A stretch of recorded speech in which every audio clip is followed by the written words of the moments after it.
السلام علیکم ورحمۃ اللہ وبرکاتہ. الحمدللہ رب العالمین والصلاة والسلام علی اشرف الانبیاء والمرسلین نبینا محمد وعلی آلہ وصحبہ اجمعین ومن تبعهم باحسان الی یوم الدین. رب اشرح لی صدری ویسر لی امری واحلل عقدۃ من لسانی یفقهوا قولی. رب زدنی علما. اعوذ باللہ من الشیطان الرجیم. وما محمد الا رسول قد خلت من قبله الرسل افإن مات او قتل انقلبتم على اعقابكم ومن ينقلب على عقبيه فلن يضر الله شيئا وسيجزي الله الشاكرين.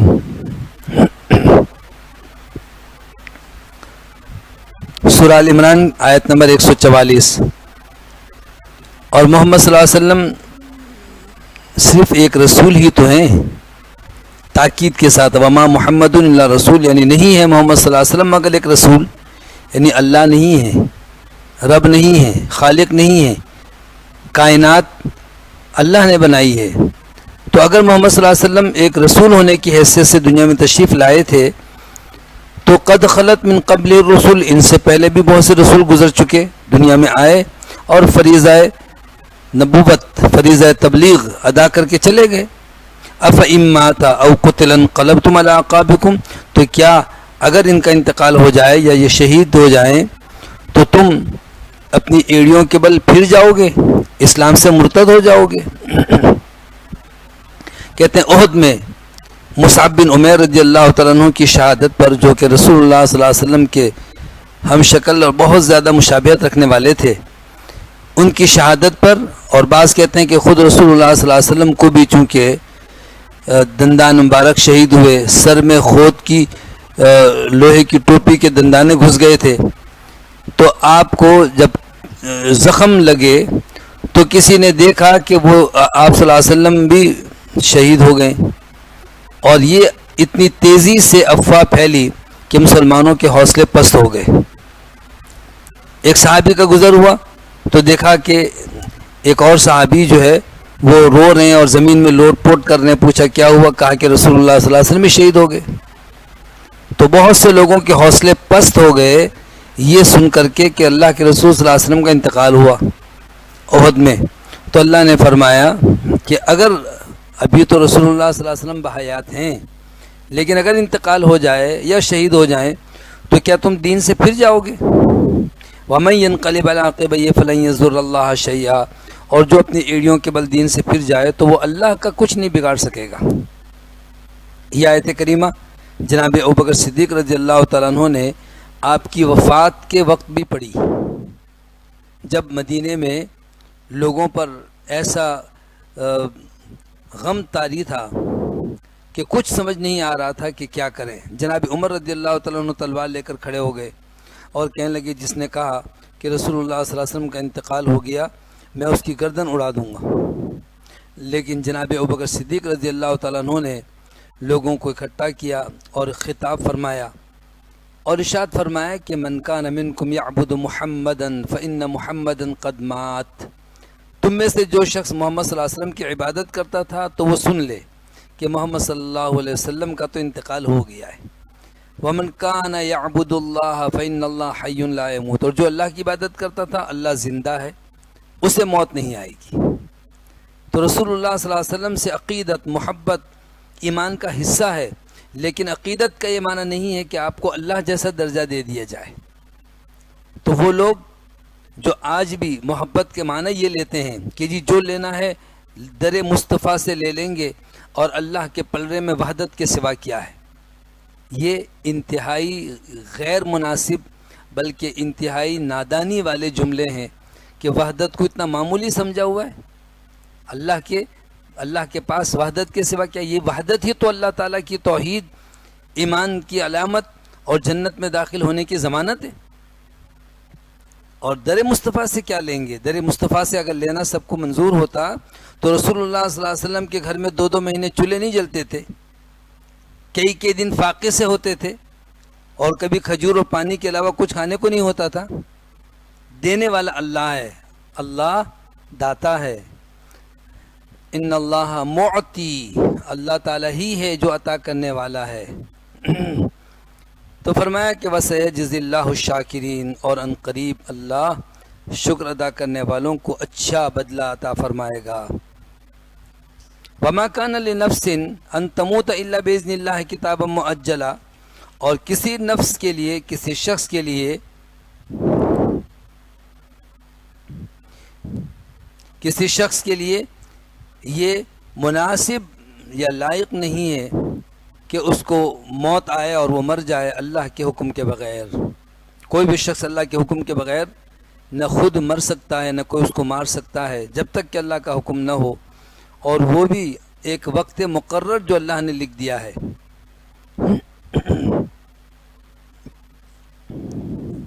وَمَن يُرِدْ ثَوَابَ الدُّنْيَا نُؤْتِهِ مِنْهَا وَمَن يُرِدْ ثَوَابَ الْآخِرَةِ نُؤْتِهِ مِنْهَا، تو جو شخص دنیا کے اعمال کا بدلہ طلب کرتا ہے ہم اسے یہی دنیا میں اعمال کا بدلہ دے دیتے ہیں، اور جو شخص آخرت میں اپنے اعمال کا اچھا ثواب اور بدلہ چاہتا ہے ہم اسے وہاں اس کا اجر اور ثواب عطا کریں گے۔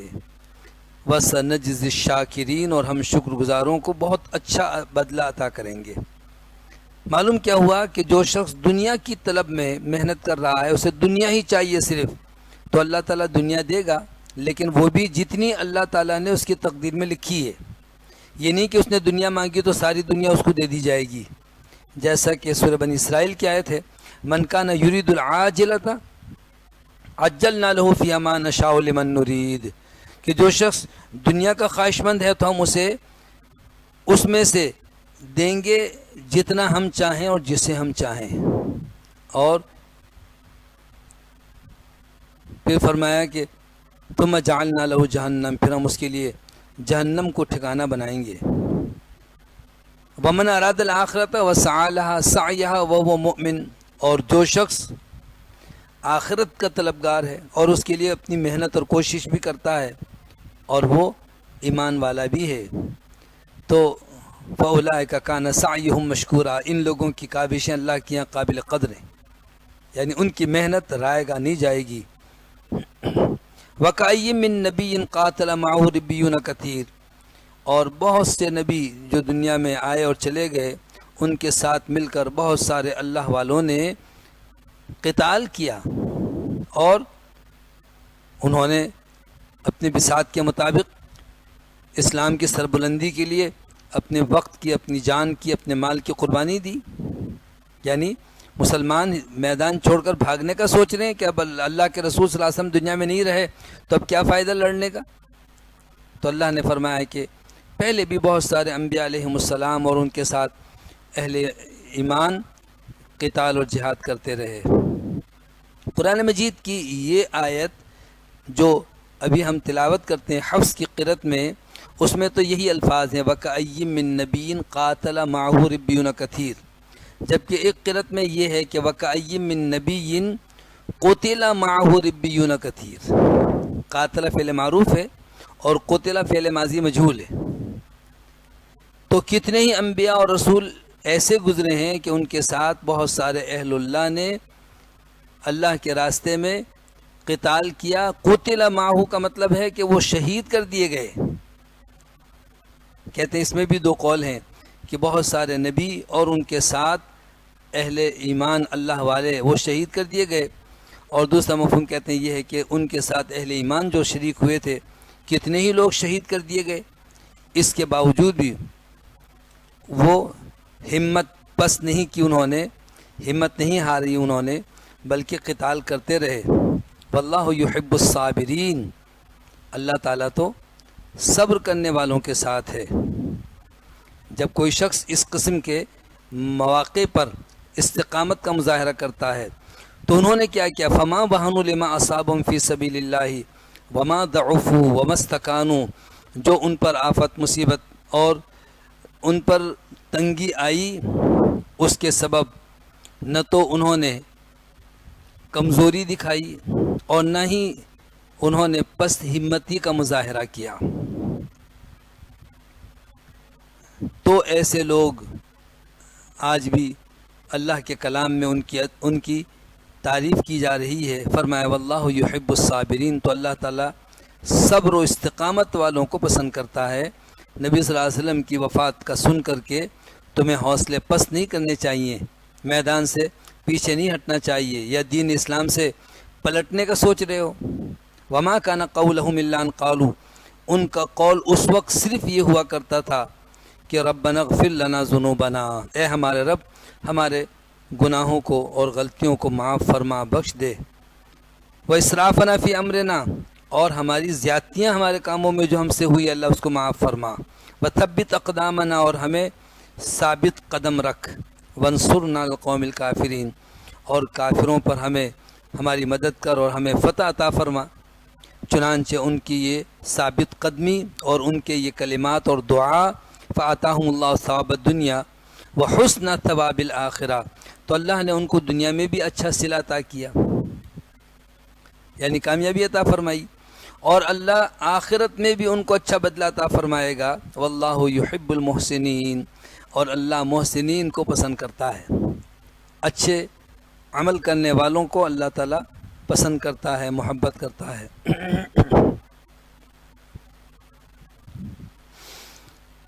یا ایھا الذین آمنوا، اے ایمان والو، ان تطیعوا الذین کفروا، اگر تم نے کافروں کی بات مان لی، ان کی اطاعت کی، یردوکم علی اعقابکم، تو تمہیں تمہاری ایڑیوں کے بل وہ لوٹا دیں گے۔ اگر تم نے ان سے دوستی کی، ان سے محبت کی، ان سے تعلق رکھا، کافروں سے مشورہ کیا، کافروں کی بات مان لی، تو وہ تمہیں مرتد کر دیں گے، تمہاری ایڑیوں کے بل دین سے پھیر دیں گے۔ فتنقلبوا خاسرین، تو تم لوٹو گے خسارے میں پڑ جاؤ گے، نقصان میں پڑو گے۔ اس لیے کافروں کے ساتھ دوستی نہ کرو، بل اللہ مولاکم وہو خیر الناصرین، بلکہ اللہ تعالیٰ تمہارا مالک اور مددگار ہے، اور وہ بہترین مدد کرنے والا ہے۔ اہل ایمان کو حوصلہ افزائی کرتے ہوئے، ان کی حوصلہ، ان کی ہمت بڑھاتے ہوئے اللہ نے فرمایا کہ تمہیں ثابت قدم رہنا چاہیے۔ سنلقی فی قلوب الذین کفروا الرعب، ہم کافروں کے دلوں میں عنقریب تمہارا رعب دبدبہ بٹھا دیں گے۔ کیوں کہ بما اشرکوا باللہ ما لم ینزل بہ سلطانا، انہوں نے اللہ کے ساتھ ان کو شریک ٹھہرایا جس کے بارے میں اللہ نے کوئی دلیل نازل نہیں کی۔ ومأواہم النار، ان کا ٹھکانہ جہنم ہے، وبئس مثوی الظالمین، اور یہ ظالموں کا بہت برا ٹھکانہ ہے۔ جو لوگ بھی اللہ کے ساتھ اوروں کو شریک ٹھہراتے ہیں، اللہ تعالیٰ اہل ایمان کا ان پر رعب دبدبہ بٹھا دیتا ہے۔ شرط یہ ہے کہ اللہ کے دین کے لیے، اعلاء کلمت اللہ کے لیے یہ آواز تو اٹھائیں، قدم تو بڑھائیں، جہاد کا سوچیں تو صحیح۔ چنانچہ ایسا ہی ہوا کہ ہر دور میں مسلمان تعداد میں کم اور اسباب و وسائل میں بھی محدود ہوا کرتے تھے، لیکن اللہ نے مشرکین پر رعب دبدبہ عطا فرمایا۔ صحیح بخاری مسلم کی مشہور حدیث ہے، جابر بن عبداللہ رضی اللہ عنہ کہتے ہیں کہ نبی کریم صلی اللہ علیہ وسلم نے فرمایا کہ مجھے اللہ تعالیٰ نے 5 خصوصیات سے نوازا جو مجھ سے قبل کسی پیغمبر کو اللہ نے نہیں عطا کیا۔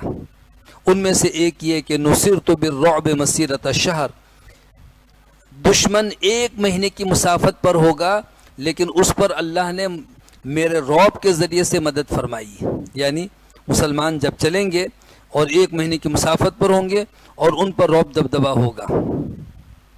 پھر فرمایا کہ جعلت لی الارض مسجدا وطہورا، میرے لیے پوری زمین کو نماز کی جگہ، سجدہ گاہ بنا دیا گیا ہے، اور طہارت کا سبب یعنی تیمم کر سکتے ہیں، لیکن کچھ جگہیں جیسا کہ مذبح خانہ ہے، کچرا کنڈی ہے، یا اسی طریقے سے وہ ناپاکی والی جگہیں ہیں جہاں نماز نہیں پڑھنی چاہیے۔ باقی پوری زمین جو پاک ہے وہ نماز کی جگہ ہیں، الا یہ کہ مسجد ہو تو پھر مسجد میں ہی پڑھنی، مسجد نہ ہو تو آج بھی غیر مسلم اپنی عبادت گاہوں کے علاوہ کہیں عبادت نہیں کر سکتے۔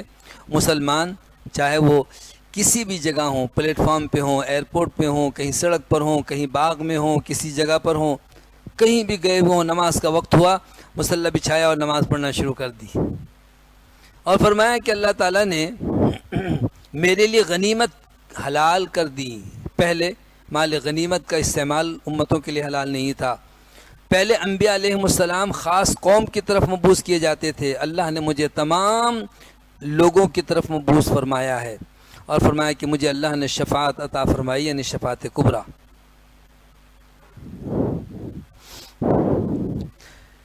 وَلَقَدْ صَدَقَكُمُ اللَّهُ وَعْدَهُ إِذْ تَحُسُّونَهُم بِإِذْنِهِ، اللہ نے اپنا وعدہ سچ کر دکھایا جب تم ان کافروں کو اللہ کے حکم سے ان کی جڑیں کاٹ رہے تھے، ان کو قتل کر رہے تھے۔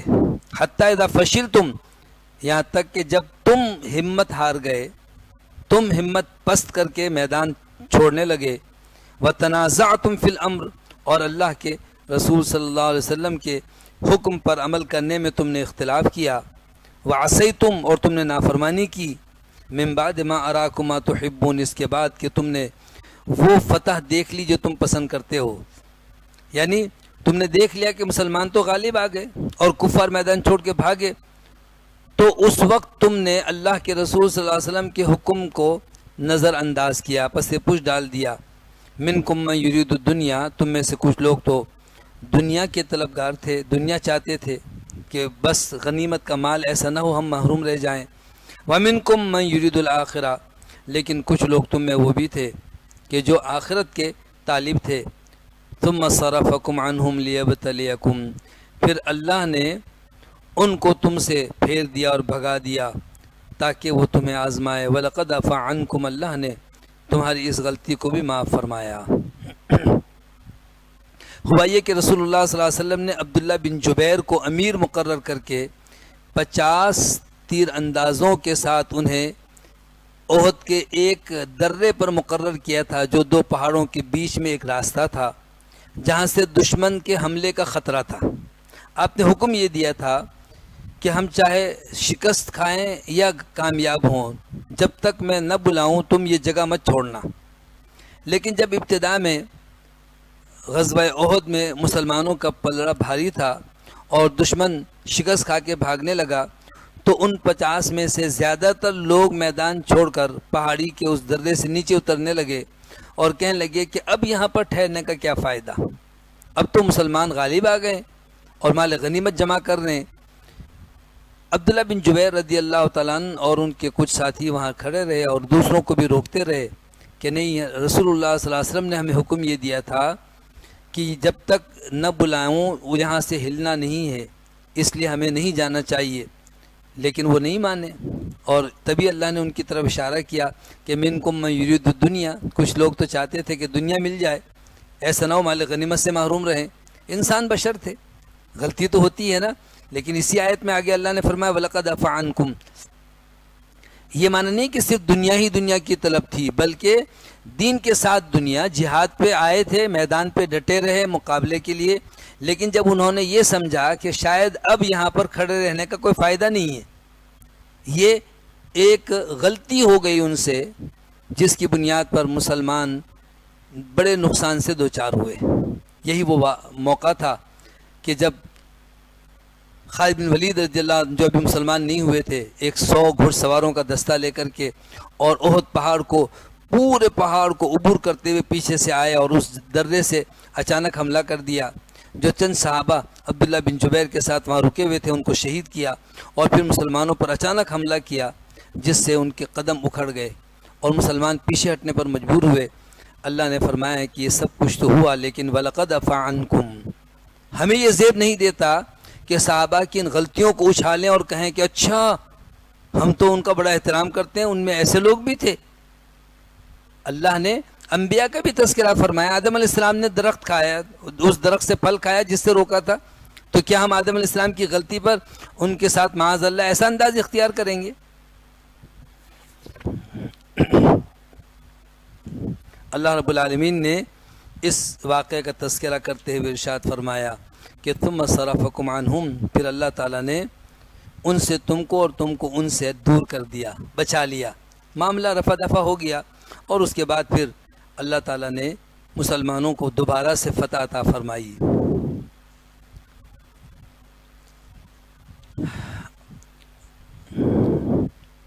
واللہ ذو فضل علی المومنین، اللہ تو مومنوں پر بہت فضل کرنے والا ہے۔ اللہ کا فضل تو دیکھو کہ اذ تسعدون ولا تلوون علی احد، جب تم آگے کی طرف بھاگ رہے تھے اور پیچھے کی طرف مڑ کر قطعاً دیکھ ہی نہیں رہے تھے، یعنی اچانک جب خالد بن ولید رضی اللہ تعالیٰ عنہ نے مسلمانوں پر حملہ کیا تو مسلمان ایسے مرعوب ہوئے، خوفزدہ ہوئے کہ وہاں میدان چھوڑ کر بھاگ رہے تھے تو کوئی پلٹ کے نہیں دیکھ رہا تھا، جبکہ والرسول یدعوکم فی اخراکم، جبکہ اللہ کے رسول صلی اللہ علیہ وسلم تو تمہارے پیچھے سے تمہیں آوازیں دے رہے تھے، بلا رہے تھے۔ کہتے ہیں کہ نبی کریم صلی اللہ علیہ وسلم کی آواز کے باوجود بھی تم آگے کی طرف بھاگے جا رہے تھے۔ یہ جو واقعہ پیش آیا، ظاہر ہے اسی غلطی کو تو اللہ نے فرمایا کہ وَلَقَدْ عَفَا عَنْكُمْ، یہ تم سے ہوا ہے۔ کیوں ہوا؟ ایک چھوٹی سی غلطی، غلط فہمی۔ حکم یہ تھا کہ یہاں سے تمہیں جگہ نہیں چھوڑنی تھی، وہ جگہ چھوڑ دی اور وہاں سے اتر گئے۔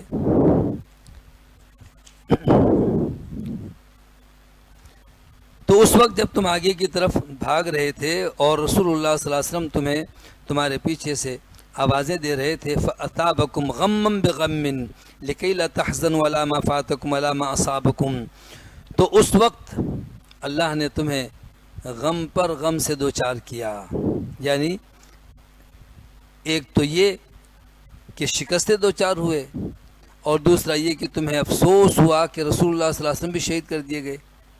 اس افواہ سے اور زیادہ حوصلے پست ہوئے، اور اسی طریقے سے اس موقع پر بہت سارے صحابہ جہاں شہید ہوئے، نبی صلی اللہ علیہ وسلم کو بھی یقیناً زخم تو آئے تھے۔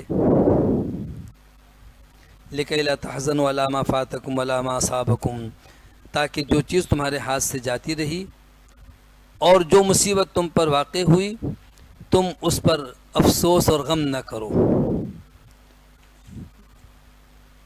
واللہ خبیر بما تعملون، اور جو کچھ تم عمل کرتے ہو اللہ تعالیٰ ان سب سے باخبر ہے۔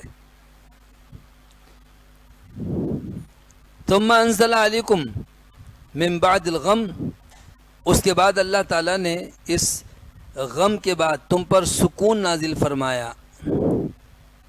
انزل علیکم من بعد الغم امانتاً، امن سکون، اور امن سکون کے طور پر نعاساً، ایسی اونگ، ایسی نیند، یغشا طائفۃ منکم، جو تم میں سے ایک گروہ پر اونگ طاری ہو گئی، یعنی میدان جنگ میں لڑ رہے ہیں اور جھونکا آ رہا ہے، اللہ نے ایسا سکون عطا فرمایا۔ یہ کہتے ہیں اللہ کی طرف سے نصرت کی علامت تھی، ورنہ تو خوف کے مارے نیند اڑ جاتی ہے، بھوک ختم ہو جاتی ہے، جان کی فکر لاحق ہوتی ہے، لیکن اہل ایمان پر اللہ کی طرف سے ایسا سکون طاری ہوا۔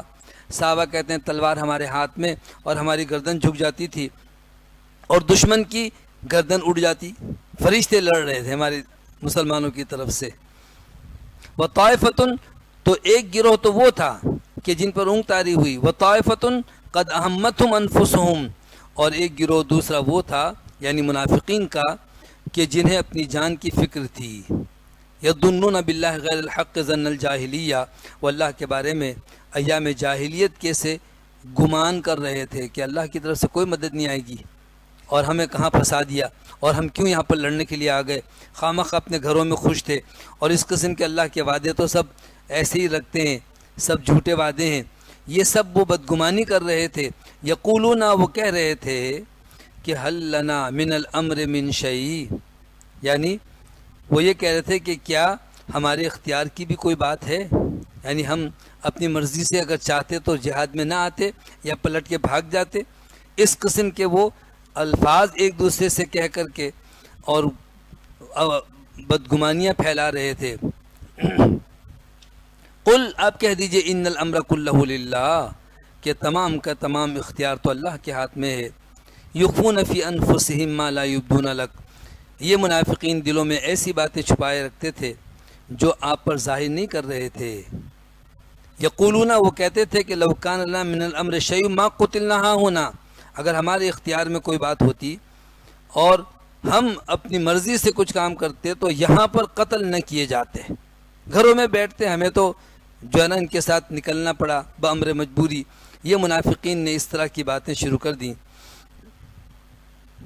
اے نبی صلی اللہ علیہ وسلم، قل، آپ ان سے کہہ دیجئے کہ لو کنتم فی بیوتکم لبرز الذین کتب علیہم القتل الی مضاجعہم، کہ اگر تم اپنے گھروں میں بھی ہوتے نا تو جن کی تقدیر میں اللہ تعالیٰ نے موت لکھی ہے وہ تو اپنی قتل گاہوں کی طرف خود ضرور نکل کے آ جاتے، جہاں ان کو قتل ہونا ہے، جہاں ان کی موت لکھی ہے۔ یہ تو اللہ کی طرف سے طے شدہ ہے، تقدیر میں لکھا ہوا ہے۔ وَلِيَبْتَلِيَ اللَّهُ مَا فِي صُدُورِكُمْ وَلِيُمَحِّصَ مَا فِي قُلُوبِكُمْ، تاکہ اللہ تمہارے سینوں کی باتوں کو آزمائے، اور جو کچھ تمہارے دلوں میں ہے اللہ اس کو صاف اور خالص کر دے۔ واللہ علیم بذات الصدور، اللہ تو سینوں کے راز اور دلوں کے بھید سے بھی پوری طرح باخبر ہے اور جانتا ہے۔ ان الذین تولوا منکم یوم التقى الجمعان، وہ لوگ جو تم میں سے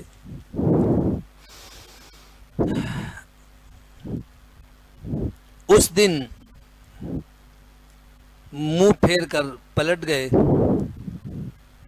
اور شکست سے دوچار ہوئے، یوم التقى الجمعان، جس دن دو گروہوں کا آمنے سامنا ہوا، دو گروہوں کا مقابلہ ہوا، یعنی مراد یہ ہے کہ مسلمانوں کا اور کافروں کا جب یہ مقابلہ ہو رہا تھا تو اس وقت کچھ لوگ تو وہاں سے نکل کے بھاگے اور اپنے آپ کو جو ہے اس خوف سے کہ کہیں قتل نہ کر دیے جائیں بھاگ رہے، بچا رہے تھے۔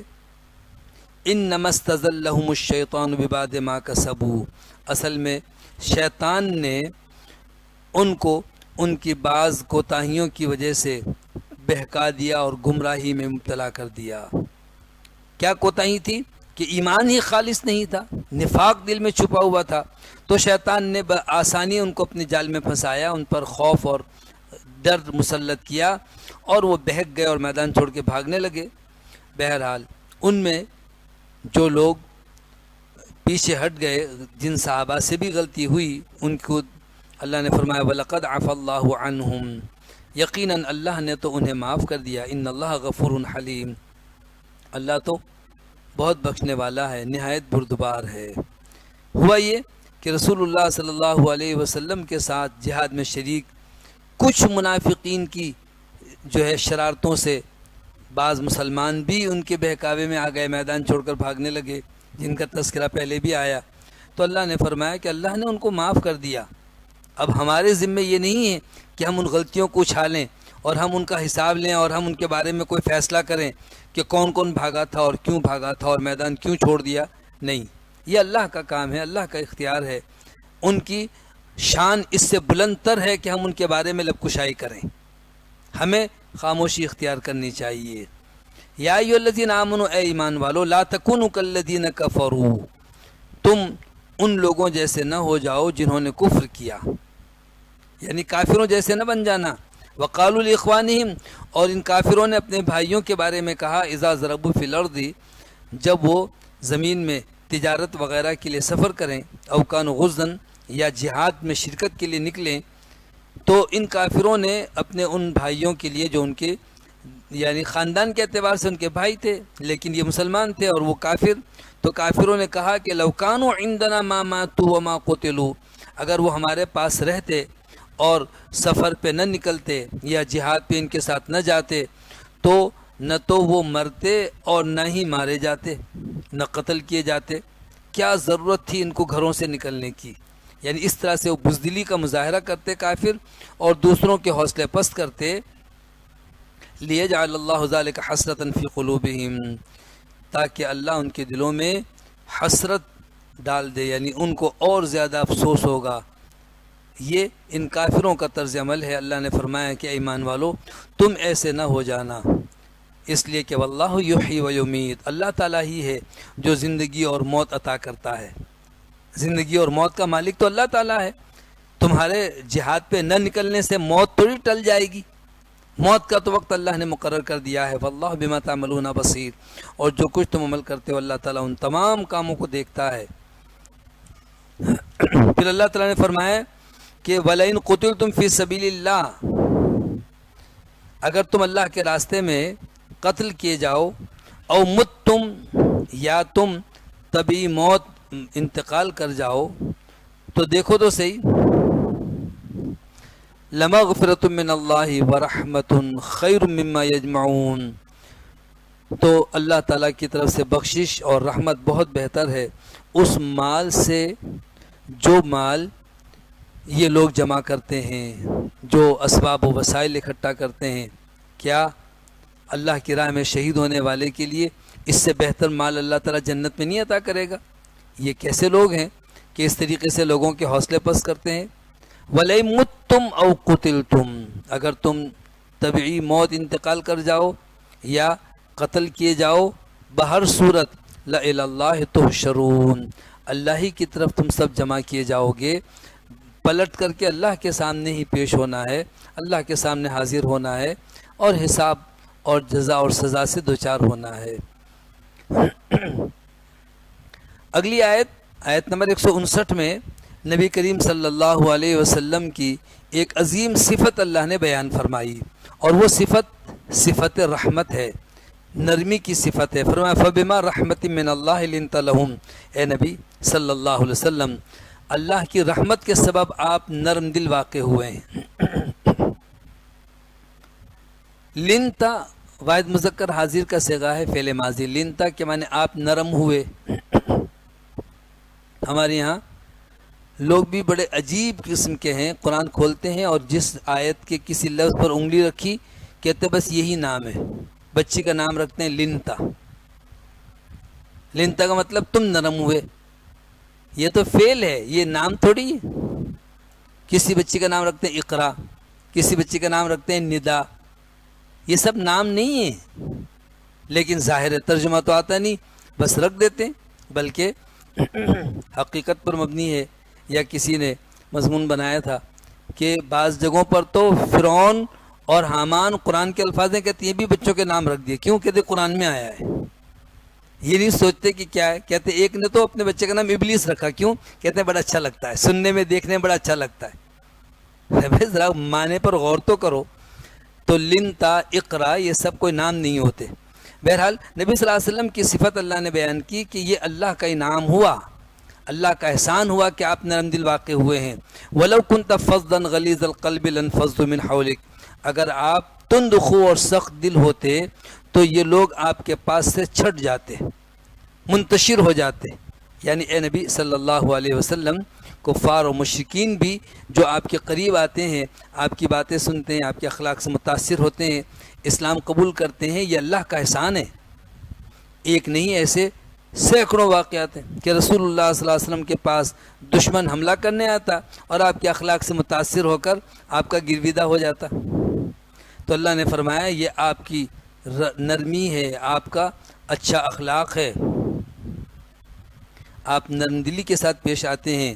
اگر آپ بھی سخت دل ہوتے، سخت مزاج ہوتے تو کوئی بھی آپ کے قریب نہ پھٹکتا، سب منتشر ہو جاتے۔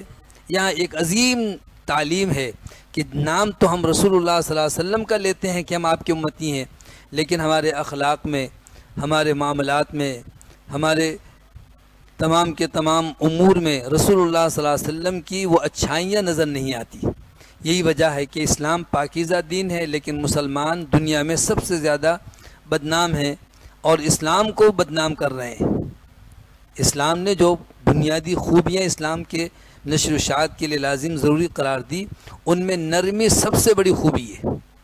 آپ نے فرمایا من یحرم الرفق یحرم الخیر، جو نرمی سے محروم ہوا خیر سے محروم رہا۔ تو اللہ نے فرمایا اے نبی صلی اللہ علیہ وسلم، یہ اللہ کا آپ پر فضل ہوا، فاعف عنہم واستغفر لہم وشاورہم فی الامر، تو آپ ان کو معاف کریں اور ان کے لیے اللہ سے مغفرت طلب کریں اور اپنے امور و کاموں میں ان سے مشورہ لیا کریں۔ مشورے کی بھی بڑی اہمیت ہے۔ نبی کریم صلی اللہ علیہ وسلم نے فرمایا کہ ما خاب من استشارہ، جس نے مشاورت کی اور مشورہ کیا وہ ناکام نہیں ہوتا، خسارے میں نہیں رہتا۔ مشورے کی دو قسمیں ہیں، ایک تو لوگوں سے مشورہ کرنا جو اس کا ماہر ہو، مثلا بلڈنگ بنائے اور جو اس کا آرکیٹیکٹ یا انجینئر ہے اس سے مشورہ نہیں کریں گے، خود ہی بنائیں گے۔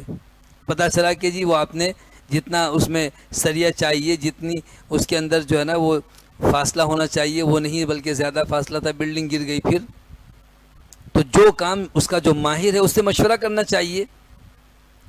دین کے معاملے میں مشورے کی ضرورت نہیں ہے کہ نماز پڑھوں کہ نہ پڑھوں، نماز کیسے پڑھوں، وہ تو اللہ کا حکم ہے۔ دنیاوی امور میں مشورہ کرنے کی بڑی اہمیت ہے۔ اور مشورے کی دوسری قسم یہ ہے کہ جب مطمئن ہو جائیں اور تمام پہلوؤں پر غور کر کے اسے اپنے لیے بہتر سمجھیں تو اس کو انجام دینے سے پہلے 2 رکعت نماز پڑھیں، استخارہ کی دعا پڑھ لیں اور پھر اس کام کو انجام دیں۔ اس مشورے کو جو اللہ سے مشورہ کیا جاتا ہے استخارہ کہا گیا، آج اسے بھی مشکل ترین بنا دیا۔ کچھ لوگوں نے تو مذاق بنایا کہ ادھر فون کریں، ادھر کھٹ سے بٹن دبایا، ہاں آ گیا، نہ آیا، پتہ نہیں، ایسا لگتا ہے جیسے اللہ تعالیٰ نے ان کو اختیار دے دیا کہ اس کام میں خیر ہے یا شر ہے۔ کہاں سے ہاں آیا، کہاں سے نہ آیا بھائی؟ ہاں اور نہ کا فیصلہ تو اللہ کی طرف سے ہوگا۔ ہمارا کام تو یہ ہے کہ جب ہم اس کے تمام پہلوؤں کو اپنے لیے مفید پاتے ہیں، مثلا سفر پہ جانا ہے یا کوئی رشتہ ہے سمجھ میں آ رہا ہے، تو ہم نے 2 رکعت نماز پڑھ لی، اب اس کو ہاں سمجھیں، اس کام کو انجام دیں۔ یہی سعادت مندی ہے کہ 2 رکعت نماز اور دعا استخارہ کی سعادت میں سر آئی، ورنہ لوگ تو کوئی دعا نہیں، کچھ نہیں، بس ادھر کام اچھا لگا، ادھر کوئی چیز پسند آئی، ادھر فوراً طے کر لیتے ہیں عجلت میں۔ اور کچھ لوگوں نے تو اسے اتنا مشکل بنا دیا کہ جی 1 ہفتہ 2 ہفتے مہینے مشورہ ہی استخارہ ہی کرتے رہتے ہیں، اور پھر کہتے ہیں ہمیں تو خواب نہیں آتا، خواب آیا ہے۔ بھائی اس کا ضروری نہیں ہے کہ کوئی خواب آئے، ہاں اگر کوئی خواب دیکھیں اللہ کی طرف سے کوئی اشارات ملے تو پھر کسی خیر خواہ اور عالم سے مشورہ کر لیا کریں۔ تو اللہ نے حکم دیا، جب رسول اللہ صلی اللہ علیہ وسلم کو مشورے کا حکم دیا تو ہم اور آپ زیادہ اس کے مستحق ہیں کہ اپنے کاموں میں مشورہ کر لیں۔ کم سے کم گھر کا معاملہ ہے تو گھر والوں سے، تجارت کا معاملہ ہے تو تجارت کے میدان میں جو ماہر ہیں اللہ نے فرمایا کہ مشورہ کر لیں۔ فاعف عنہم واستغفر لہم وشاورہم فی الامر فاذا عزمت فتوکل علی اللہ۔ پھر جب آپ عزم کر لیں تو پھر اللہ پہ بھروسہ کریں۔ کہتے ہیں یہ آیت نازل تو اسی وقت ہوئی تھی کہ جب رسول اللہ صلی اللہ علیہ وسلم نے مشورہ طلب کیا صحابہ سے، تو عبداللہ بن ابی اور کچھ لوگوں نے کہا کہ ہم مدینے میں رہ کر مقابلہ کریں گے، اور جناب عمر اور بہت سارے صحابہ نے کہا کہ ہم احد کے میدان میں جا کر کے مقابلہ کریں گے۔ جب آپ تیار ہو گئے تو منافقین نے کہا کہ نہیں ہماری بات نہیں مانی گئی، ہم تو پیچھے، ہم تو واپس پلٹ کے جا رہے ہیں۔ تو بعض صحابہ بھی کہنے لگے اللہ کے رسول صلی اللہ علیہ وسلم شاید ہمارے کہنے کی وجہ سے آپ میدان میں نکلے ہیں، تو چلیں کوئی بات نہیں، ہم مدینے میں رہ کر بھی مقابلہ کریں گے۔ آپ نے فرمایا کسی پیغمبر کو زیب نہیں دیتا کہ جب کسی کام کا عزم کر لے تو پیچھے پلٹے، یہ اللہ کا حکم ہے۔ فَإِذَا عَزَمْتَ فَتَوَكَّلْ عَلَى اللَّهِ، جب عزم کر لیں تو اللہ پہ بھروسہ کریں۔ انسان کے اندر اللہ تعالیٰ نے جہاں بہت ساری خوبیاں رکھی ہیں، وہاں ایک خوبی یہ ہے کہ جب کسی کام کا انسان پکا ارادہ کر لیتا ہے تو پھر پہاڑ ٹل سکتا ہے، انسان اپنی جگہ سے نہیں ٹلتا۔ اس کو عزم کہتے ہیں، عزم بالجزم، عزم مصمم۔ مثال کے طور پر آپ نے روزے کا ارادہ کر لیا کہ میرا روزہ ہے، اب آپ کو کتنی پسندیدہ کھانے کی چیز کوئی لا کے پیش کر دے، آپ کھائیں گے؟ آپ کہیں گے جب تک مغرب کا وقت نہ ہو نہیں کھاؤں گا، یہ عزم ہے نا، پختہ ارادہ ہے۔ اسی طرح سے دنیاوی معاملات میں بھی کہ کوئی کام آپ نے کرنے کا سوچا ہے اور آپ نے طے کر لیا، اب پیچھے نہ ہٹیں، وسوسے تو لوگ ڈالتے رہیں گے، شیطان بھی گمراہ کرتا رہے گا۔ اس کی بہت ساری مثالیں ہیں، بہت سے لوگ کہتے ہیں جی ہم سے سگریٹ نہیں چھوٹتی ہے، نسوان نہیں چھوٹتا، تو عزم کی کمی ہے، حوصلے کی کمی ہے۔ جس دن پختہ عزم کر لیں تو بہت سے لوگوں نے چائے چھوڑ دی، کافی چھوڑ دی، کولڈ ڈرنک چھوڑ دی، چھالیاں اور فضولیات چھوڑ دی۔ کیا کہا کہ اچھا جی یہ نقصان دہ ہے اور اللہ کے پاس اس کا ہمیں حساب دینا ہوگا۔ بہت سو یہ چھالیاں اور گٹکا اور ان سب چیزوں سے گلے کا کینسر بھی ہوتا ہے۔ تو عزم کا معنی یہ ہے کہ جب دل میں ٹھان لی کہ آج کے بعد یہ نہیں کھائیں گے، نہ کھائیں۔ اسی طرح ہر برائی کے چھوڑنے اور نیکی کے کرنے میں بھی عزم کی ضرورت ہے۔ اگر ایک شخص کہتا ہے کہ میں کسی غیر محرم کی طرف نہیں دیکھوں گا، تو اب کوئی کتنی پری آسمان سے اتر کے آ جائے وہ نظر ہی نہیں اٹھائے گا۔ حلال طریقے سے اللہ نے بیوی عطا فرمائی، اسی طریقے سے کوئی کتنا ہی بڑا جو ہے سودی منافع کیوں نہ ہو، کہتے ہیں جی حرام ہے تو حرام ہے، میں نہیں دیکھوں گا۔ تو عزم والے لوگ کامیاب ہیں، جن کے اندر عزم نہیں ہے وہ تو تھیلی کے بیگن کی طرح سے ہیں، بے پیندے مٹکے کی طرح سے ہیں، کبھی ادھر لڑکتے ہیں کبھی ادھر لڑکتے ہیں، کبھی نمازیں پڑھ رہے ہیں تو بہت ساری، اور کبھی نماز چھوڑ دی تو مسجد کا رخ ہی نہیں کرتے۔ یہ عزم کی کمی ہے۔ ان اللہ یحب المتوکلین، تو یہ عزم کرتے کون ہیں؟ جن کو اللہ پر بھروسہ ہو۔ اللہ توکل اور بھروسہ کرنے والوں کو پسند کرتا ہے۔ ان ینصرکم اللہ فلا غالب لکم، اگر اللہ تمہاری مدد کرے اور اللہ تمہارا مددگار بن جائے تو تم پر کون غالب آ سکتا ہے؟ فلا غالب لکم، تم پر کوئی غالب نہیں آ سکتا۔ وَإِن يَخْذُلْكُمْ، اور اگر وہ تمہیں بے یار و مددگار چھوڑ دے، تمہاری مدد نہ کرے، فَمَنْ ذَا الَّذِي يَنصُرُكُم مِّن بَعْدِي، تو کون ہے جو اس کے بعد تمہاری مدد کرے؟ وَعَلَى اللَّهِ فَلْيَتَوَكَّلِ الْمُؤْمِنُونَ، اور مومنوں کو اللہ ہی پر بھروسہ کرنا چاہیے۔ توکل اور بھروسے کا تذکرہ دو دفعہ آیا کہ اللہ توکل کرنے والوں کو پسند کرتا ہے، ان اللہ یحب المتوکلین، اور فرمایا کہ مومنوں کو اللہ پر توکل کرنا چاہیے۔ توکل کے سمجھنے میں بھی بہت سے لوگ غلطی کرتے ہیں۔ بعض لوگ تو سمجھتے ہیں کہ توکل کا معنی یہ ہے کہ ہاتھ پہ ہاتھ دھرے بیٹھ جائیں، آسمان سے اللہ بارش برسائے گا، اسی طرح سونے کی ٹڈیاں برسیں گی اور زمین سے خود بخود اناج اگے گا، سب کام خود بخود ہوتے رہیں گے۔ توکل کا معنی اسباب کو استعمال کرنا ہے، جیسا کہ نبی کریم صلی اللہ علیہ وسلم مٹھی بھر صحابہ کو لے کر بدر کے میدان میں آئے، احد کے میدان میں آئے، اور اسی طرح سے تبوک کا لمبا سفر کیا۔ توکل یہ ہے کہ جو اللہ نے حکم دیا ہے اس کے لیے جو اسباب میسر ہوں اس کو استعمال میں لائیں۔ اور توکل کا دوسرا پہلو یہ ہے کہ لوگ اسباب ہی کو بنیاد بنا کر کے کوئی کام کرتے اور چھوڑتے ہیں، ایسا نہیں کرنا چاہیے۔ اللہ نے حکم دیا جہاد کا، اسباب اگرچہ کم ہیں، وسائل مختصر ہیں، افراد ان کے مقابلے میں بہت کم ہیں، لیکن بھروسہ اسباب پر نہیں اللہ پر ہونا چاہیے۔ تو اسباب استعمال کر کے پھر توکل کریں، یعنی اللہ پر نتیجہ چھوڑ دیں۔ وما کان لنبی ان یغل، اور نبی کریم صلی اللہ علیہ وسلم کی شان یہ بات نہیں ہے کہ وہ خیانت کرے۔ کوئی بھی نبی خائن نہیں ہوتا۔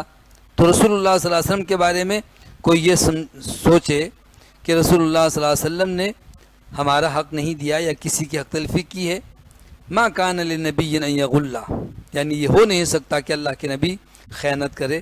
ومن یغل یأت بما غل یوم القیامہ، اور جو بھی خیانت کرے گا قیامت کی دن خیانت کی ہوئی اشیاء اپنے سر پر اٹھا کر لے کر آئے گا۔ رسول اللہ صلی اللہ علیہ وسلم نے فرمایا کہ اگر کسی نے اونٹ چرایا ہے تو اونٹ اس پر سوار ہوگا، بہت بڑا ہوگا جو دنیا کے اونٹ سے بڑھ کر۔ کسی نے بکری چرائی ہوگی تو بکری ہوگی، زمین چرائی ہوگی تو زمین اس کے اوپر مسلط کر دی جائے گی اور ساری مخلوق دیکھے گی۔ تو جو کچھ اس نے خیانت کی ہے وہ اٹھا کر لے کر آئے گا تمام لوگوں کے سامنے۔ یہ ذلت و رسوائی بھی ہوگی اور اس کا عذاب بھی اس کو ہوگا۔ ثم توفی کل نفس ما کسبت وهم لا یظلمون، پھر ہر شخص کو اس کے اعمال کا پورا بدلہ دیا جائے گا اور ان پر ظلم نہیں ہوگا، ان کے ساتھ کوئی زیادتی نہیں کی جائے گی۔ یہ نہیں کہ تھوڑی سی غلطی پر زیادہ سزا یا بہت ساری نیکی کرنے کے باوجود بھی اس کو ثواب تھوڑا سا دے کر کے کہ چلو بس یہ لینا ہے لو ورنہ جاؤ، نہیں۔ اللہ کیا انصاف ہوگا؟ اللہ تعالیٰ فضل بھی کرتا ہے لیکن ظلم نہیں کرتا۔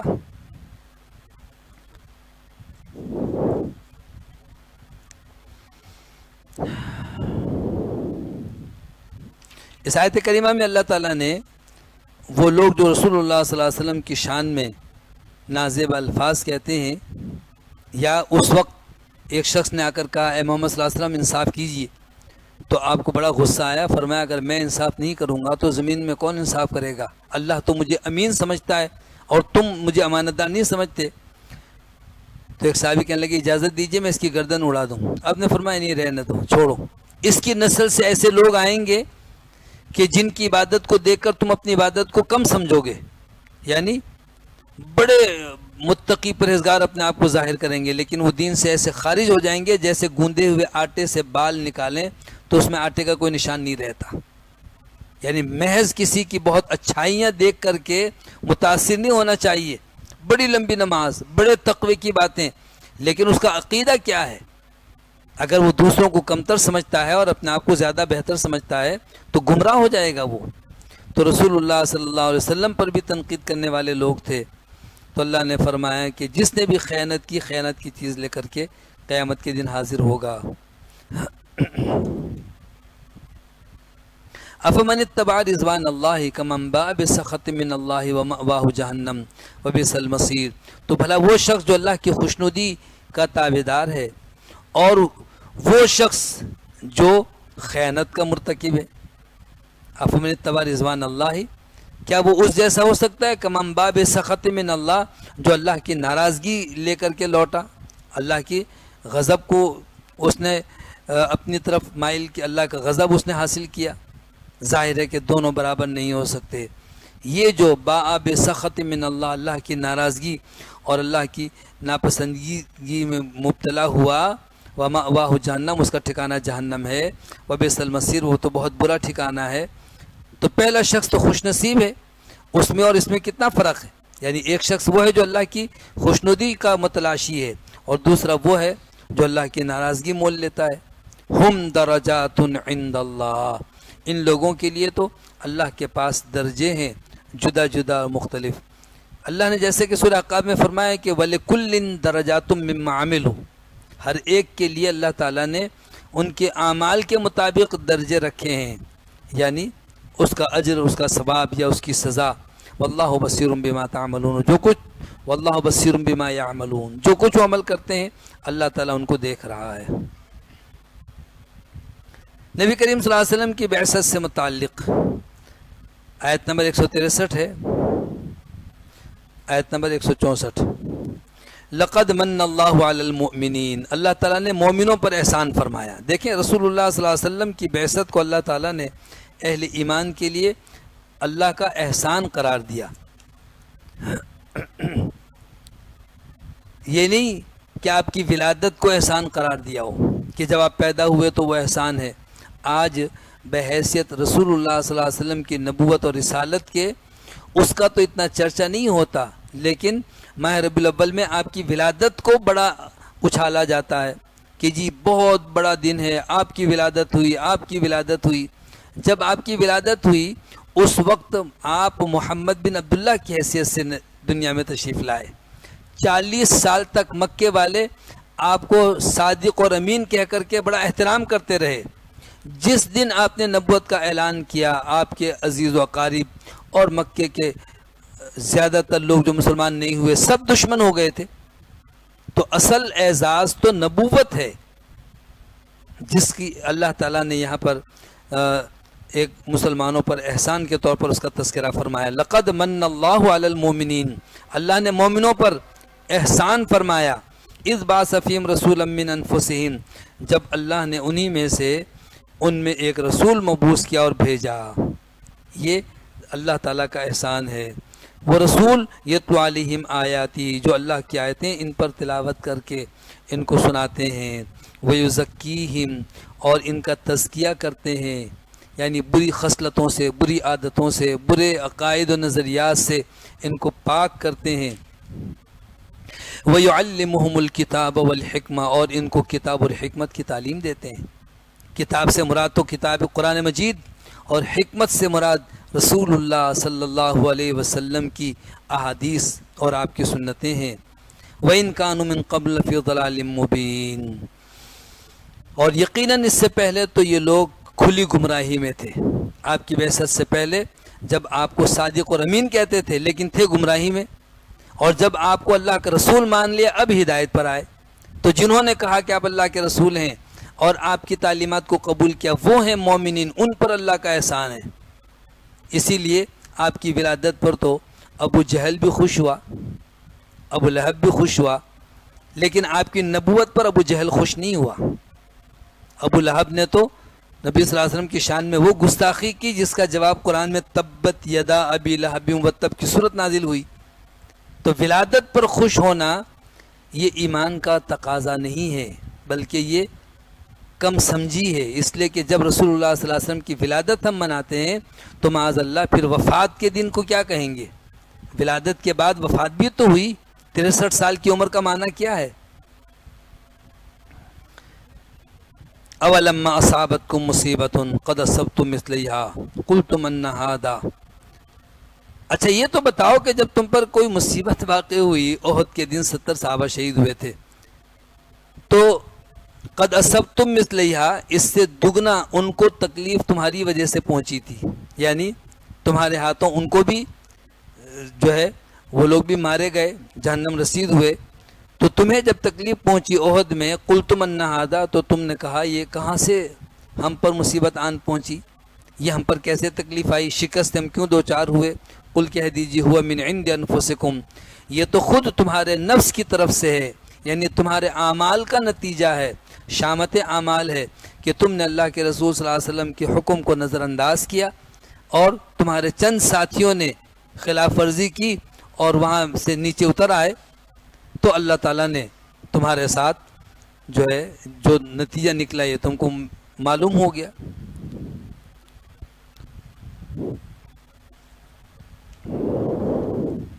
ان اللہ علی کل شیء قدیر، یقیناً اللہ تو ہر چیز پر قادر ہے۔ اللہ تعالیٰ تمہارے میدان میں آئے بغیر بھی چاہتا تو مسلمانوں کو غلبہ عطا فرماتا، لیکن چونکہ اللہ تو آزماتا ہے۔ وَلَمَّا يَعْلَمِ اللَّهُ الَّذِينَ جَاهَدُوا مِنكُمْ، ابھی تک اللہ نے یہ نہیں دیکھا کہ تم میں سے جہاد کرنے والے کون ہیں۔ وَلَمَّا يَعْلَمَ الصَّابِرِينَ وَمَا أَصَابَكُمْ يَوْمَ الْتَقَى الْجَمْعَانِ فَبِإِذْنِ اللَّهِ، اور جو مصیبت تم کو پہنچی دو جماعتوں کے مقابلے کے دن، فَبِإِذْنِ اللَّهِ، تو یہ اللہ کے حکم سے، تم سے غلطی ہوئی لیکن اللہ کا فیصلہ، اللہ کا حکم تھا۔ وَلِيَعْلَمَ الْمُؤْمِنِينَ، اور یہ بھی مقصد تھا کہ اللہ تعالیٰ مومنوں کو جان لے، یعنی اہل ایمان کو اللہ تعالیٰ نمایاں کر دے، وہ ثابت قدم رہے، وہ میدان چھوڑ کر نہیں بھاگے، وہ شہید تو ہو گئے لیکن انہوں نے رسول اللہ صلی اللہ علیہ وسلم کے حکم کی خلاف ورزی نہیں کی، جس محاذ پر کھڑا کیا تھا وہیں ڈٹے رہے۔ وَلِيَعْلَمَ الَّذِينَ نَافَقُوا، اور اس لیے بھی تاکہ اللہ تعالیٰ تم میں سے ان لوگوں کو بھی جان لے اور معلوم کر لے جو منافق ہیں۔ وَقِيلَ لَهُمْ تَعَالَوْا قَاتِلُوا فِي سَبِيلِ اللَّهِ وَادْفَعُوا، اور جب ان سے کہا گیا کہ آؤ اللہ کے راستے میں جہاد کرو، یا کم از کم کافروں کے حملے کو تو روکو جو مسلمانوں سے لڑنے کے لیے اتنے دور سے مکے سے آ گئے ہیں۔ قالوا، تو منافقین نے کہا لَوْ نَعْلَمُ قِتَالًا لَاتَّبَعْنَاكُمْ، کہ اگر ہم اس کو جنگ سمجھتے تو ہم ضرور تمہارے ساتھ لڑتے، یہ تو خودکشی کے مترادف ہے۔ وہ کہنے لگے کہ یہ جنگ تھوڑی ہے، تم خواہ لڑائی کے نام پر جو آئے ہو، وہ تو بہت بڑی طاقت ہے، بہت سارے لوگ ہیں، اس لیے ہم تو لڑیں گے نہیں۔ ہم للکفر یومئذ اقرب منہم للایمان، تو یہ منافقین اس دن ایمان کی بنسبت کفر کے زیادہ قریب تھے، جو کافروں کی زبان بول رہے تھے، میدان چھوڑ کے بھاگ گئے اور کہہ رہے تھے کہ یہ تو خودکشی ہے اور ہم اس کو جنگ نہیں سمجھتے، یہ کوئی میدان جنگ میں لڑنا نہیں ہے بلکہ اپنے آپ کو ہلاکت میں ڈالنا ہے۔ یقولون بافواہہم ما لیس فی قلوبہم، اپنے منہ سے وہ ایسی باتیں کہہ رہے تھے جو ان کے دلوں میں نہیں ہے۔ واللہ اعلم بما یکتمون، اور جو کچھ وہ دلوں میں چھپاتے ہیں اللہ تعالیٰ تو سب کچھ جانتا ہے، اللہ تعالیٰ سے کوئی بات اوجھل نہیں ہے۔ اللہ تعالیٰ خوب اچھی طرح جانتا ہے کہ یہ منافقین زبان سے بڑی میٹھی میٹھی باتیں کر کے مسلمانوں کے ساتھ آئے تھے کہ اگر مسلمان جیت جائیں تو مال غنیمت ہاتھ آئے گا، اور جو ہے مسلمانوں کو اگر شکست سے اور تکلیف سے دوچار ہونا پڑا تو میدان چھوڑ کے بھاگ گئے۔ تو فرمایا کہ واللہ اعلم ما یکتمون، جو کچھ یہ دلوں میں چھپاتے تھے اللہ تعالیٰ تو سب کچھ جانتا ہے۔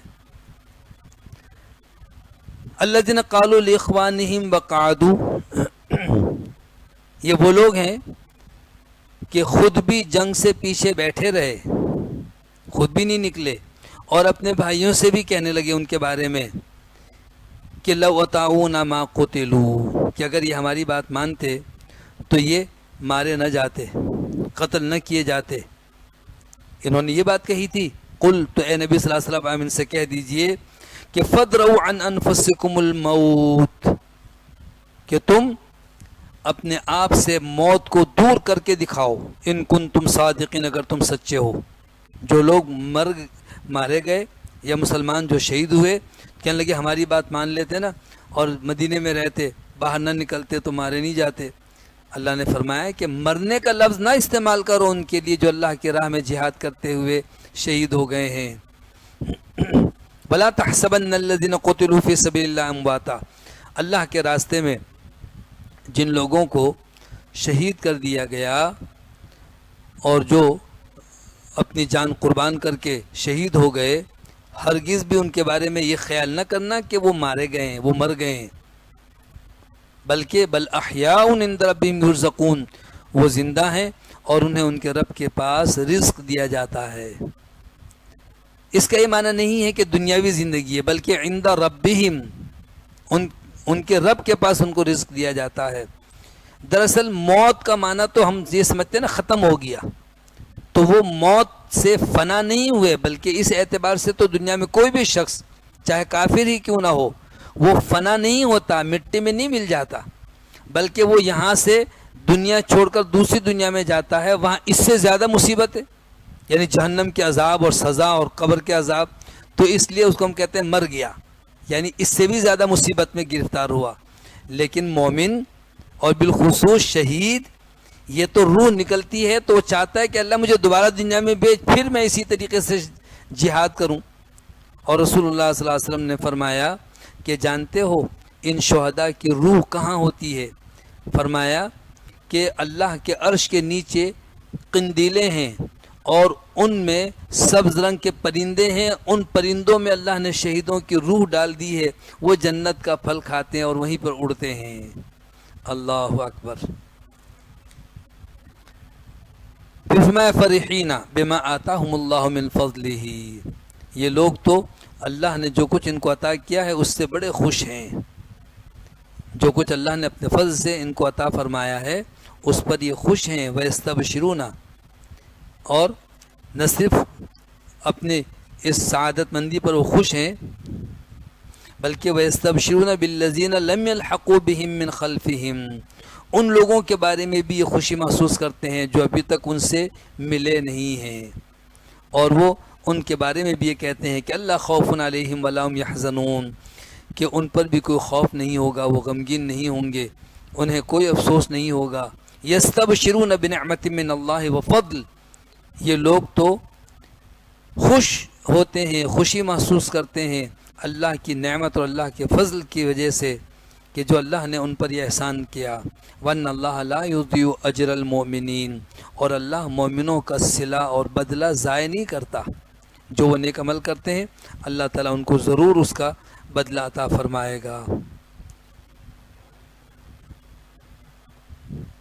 الذین استجابوا للہ والرسول من بعد ما اصابهم القرح، جن لوگوں نے زخم برداشت کرنے کے باوجود بھی اللہ اس کے رسول صلی اللہ علیہ وسلم کے حکم کو لبیک کہا، اللہ اس کے رسول صلی اللہ علیہ وسلم کے حکم پر عمل کیا، تو ایسے لوگوں کے لیے اللہ کی طرف سے بشارت ہے۔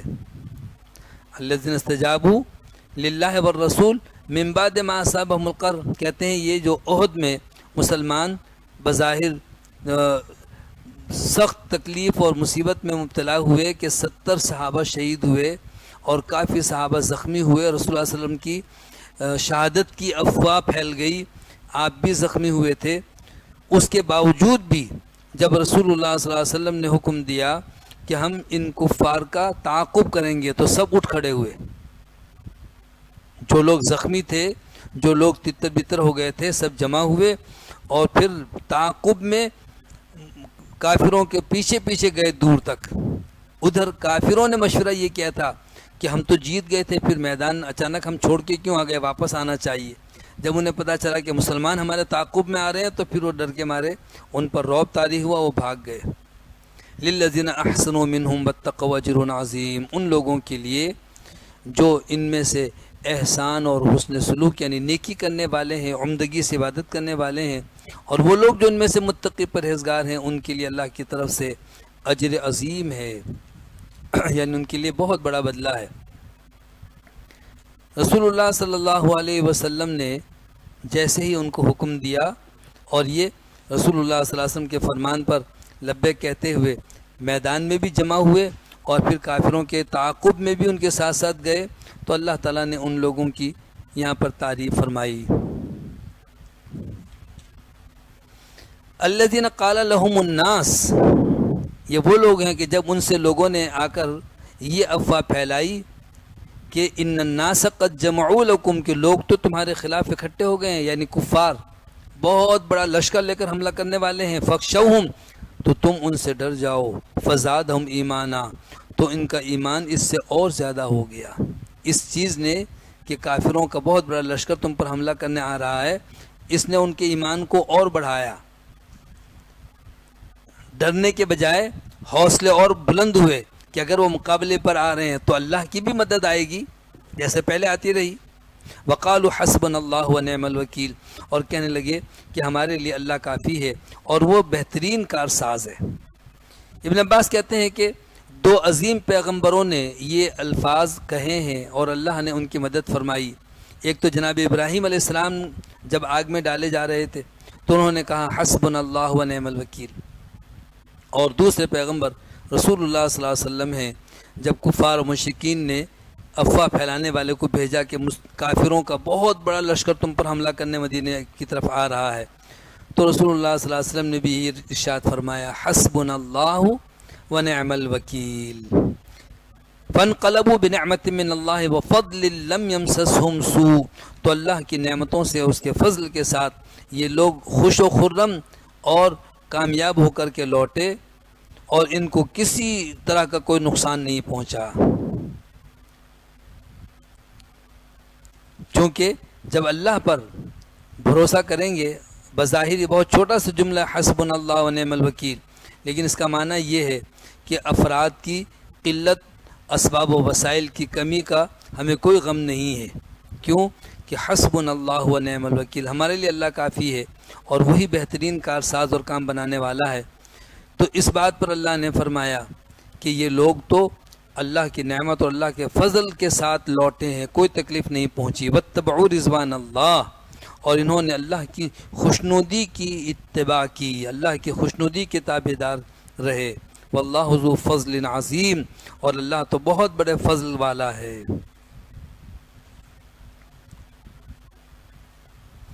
انما ذالکم الشیطان یخوف اولیاء، یہ شیطان ہے تمہیں اپنے دوستوں سے ڈراتا ہے. جو شیطان کے ماننے والے ہیں ان سے تمہیں شیطان جو ہے مرعوب کرنا چاہتا ہے. تو اللہ نے فرمایا کہ فلا تخافون وخافون، تو اے ایمان والو تم ان سے نہ ڈرو بلکہ مجھ سے ڈرو ان کنتم مومنین، اگر تم ایمان والے ہو. حسبنا اللہ ونعم الوکیل کہیں یا حسبی اللہ ونعم الوکیل کہیں، یا یوں کہیں کہ ہمارے لیے اللہ کافی ہے.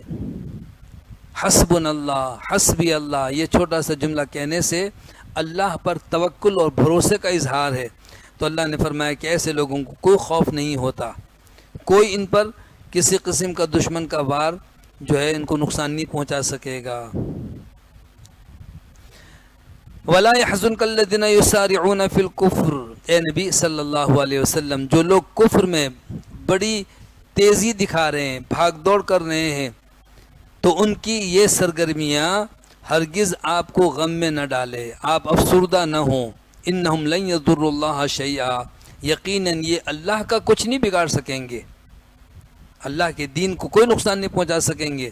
یرید اللہ ان یجعل لهم حظا فی الآخرہ، اللہ تعالیٰ تو چاہتا ہے کہ آخرت میں ان کا کوئی حصہ نہ ہو. وَلَهُمْ عَذَابٌ عَظِيمٌ، اور ان کافروں کے لیے بہت بڑا عذاب ہے. ان الذین اشتروا الکفر بالایمان لن یضروا اللہ شیئا، وہ لوگ جنہوں نے ایمان کے بدلے کفر کو خریدا، کفر اختیار کیا، وہ اللہ کا کچھ بگاڑ نہیں سکتے. وَلَهُمْ عَذَابٌ عَلِيمٌ، اور ان کے لیے دردناک عذاب ہے. وَلَا يَحْسَبَنَّ الَّذِينَ كَفَرُوا أَنَّمَا نُمْلِي لَهُمْ خَيْرٌ لِأَنفُسِهِمْ، اور کافر یہ نہ سمجھیں کہ ہم نے ان کو مہلت اور ڈھیل دی ہوئی ہے، یہ ان کے حق میں بہتر ہے. یعنی کبھی کافروں کا پلڑا بھاری ہوتا ہے یا اسباب و وسائل زیادہ ہیں، افرادی قوت ان کے پاس زیادہ ہے، تو وہ اس بات پر بڑے اتراتے تھے کہ ہمیں تو اللہ نے دنیا میں بھی دیا ہے اور مسلمانوں کو ہم جو ہے نا جس طرح چاہیں گے ان کو ختم کر دیں گے. اللہ نے فرمایا کہ کافروں کو دی جانے والی ڈھیل سے انہیں ہرگز یہ گمان نہیں کرنا چاہیے کہ ان کے حق میں یہ ڈھیل، یہ مہلت بہتر ہے. انما نملی لہم لیزدادوا اثما، ہم ان کو مہلت اس لیے دیتے ہیں تاکہ وہ اور گناہ کریں. وَلَهُمْ عَذَابٌ مُّهِينٌ، ان کے لیے رسوا کن عذاب ہے، ذلت اور رسوائی میں مبتلا کرنے والا عذاب ہے. کہتے ہیں اللہ کی طرف سے پکڑ دو طرح سے آتی ہے. ایک تو پریشانی اور تکلیف میں انسان اللہ کی طرف رجوع کر رہا ہوتا ہے، تو یہ جو پریشانی ہے نا یہ بھی انسان کے گناہوں کی سزا ہے. ما اصابکم من مصیبت فبما کسبت ایدیکم ویعفو عن کثیر، بہت ساری غلطیاں اللہ معاف کر دیتا ہے، لیکن ٹھوکر لگتی ہے۔ انسان جب نافرمانی کر رہا ہوتا ہے اللہ کی طرف سے تنگی آتی ہے، پریشانی آتی ہیں تو گر گڑاتا ہے۔ تو ایک تو یہ انداز ہے۔ دوسرا انداز اللہ کا یہ ہے کہ جب کوئی نافرمانی کرتا ہے، سرکشی کرتا ہے، بغاوت کرتا ہے، تو اللہ تعالیٰ اس کو اور ڈھیل دیتا ہے، اور زیادہ نوازتا ہے۔ تو فرعون بھی آخر وقت تک یہ سمجھتا رہا کہ مجھے کوئی پکڑنے والا نہیں ہے، ڈوب کے مرا۔ جب ہلاک ہونے لگا تو تب اسے ہوش آئی کہ میں موسیٰ اور ہارون کے رب پر ایمان لاتا ہوں۔ تو کافر تو سمجھتے ہی ہیں کہ ان کے حق میں یہ مال و دولت اور اسباب و وسائل جو ہے نا، وہ سمجھو اللہ کی طرف سے کوئی انعام ہے۔ اللہ نے فرمایا ایسی بات نہیں ہے۔ وما كان الله ليذر المؤمنين على ما انتم عليه حتى يميز الخبيث من الطيب۔ اللہ تعالیٰ ناپاک کو پاک سے جب تک الگ نہ کر دے، مومنوں کو اللہ تعالیٰ اس حال میں نہیں چھوڑے گا، نہیں رہنے دے گا جس حال میں تم ہو۔ یعنی یہ نہ سمجھو کہ اسی طریقے سے کیا گزر بسر ہوگا، نہیں، یہ تو عارضی طور پر کافر جو ہے نا وہ اسباب و وسائل کا گھمنڈ لے کر مقابلے پر آئے ہیں، لیکن اللہ تو حتی یمیز الخبیث من الطیب، اللہ تعالیٰ پاک لوگوں کو ناپاک لوگوں سے الگ کر دے گا اور دشمن کو نیست و نابود کر کے اہل ایمان کو اللہ تعالیٰ غلبہ عطا فرمائے گا۔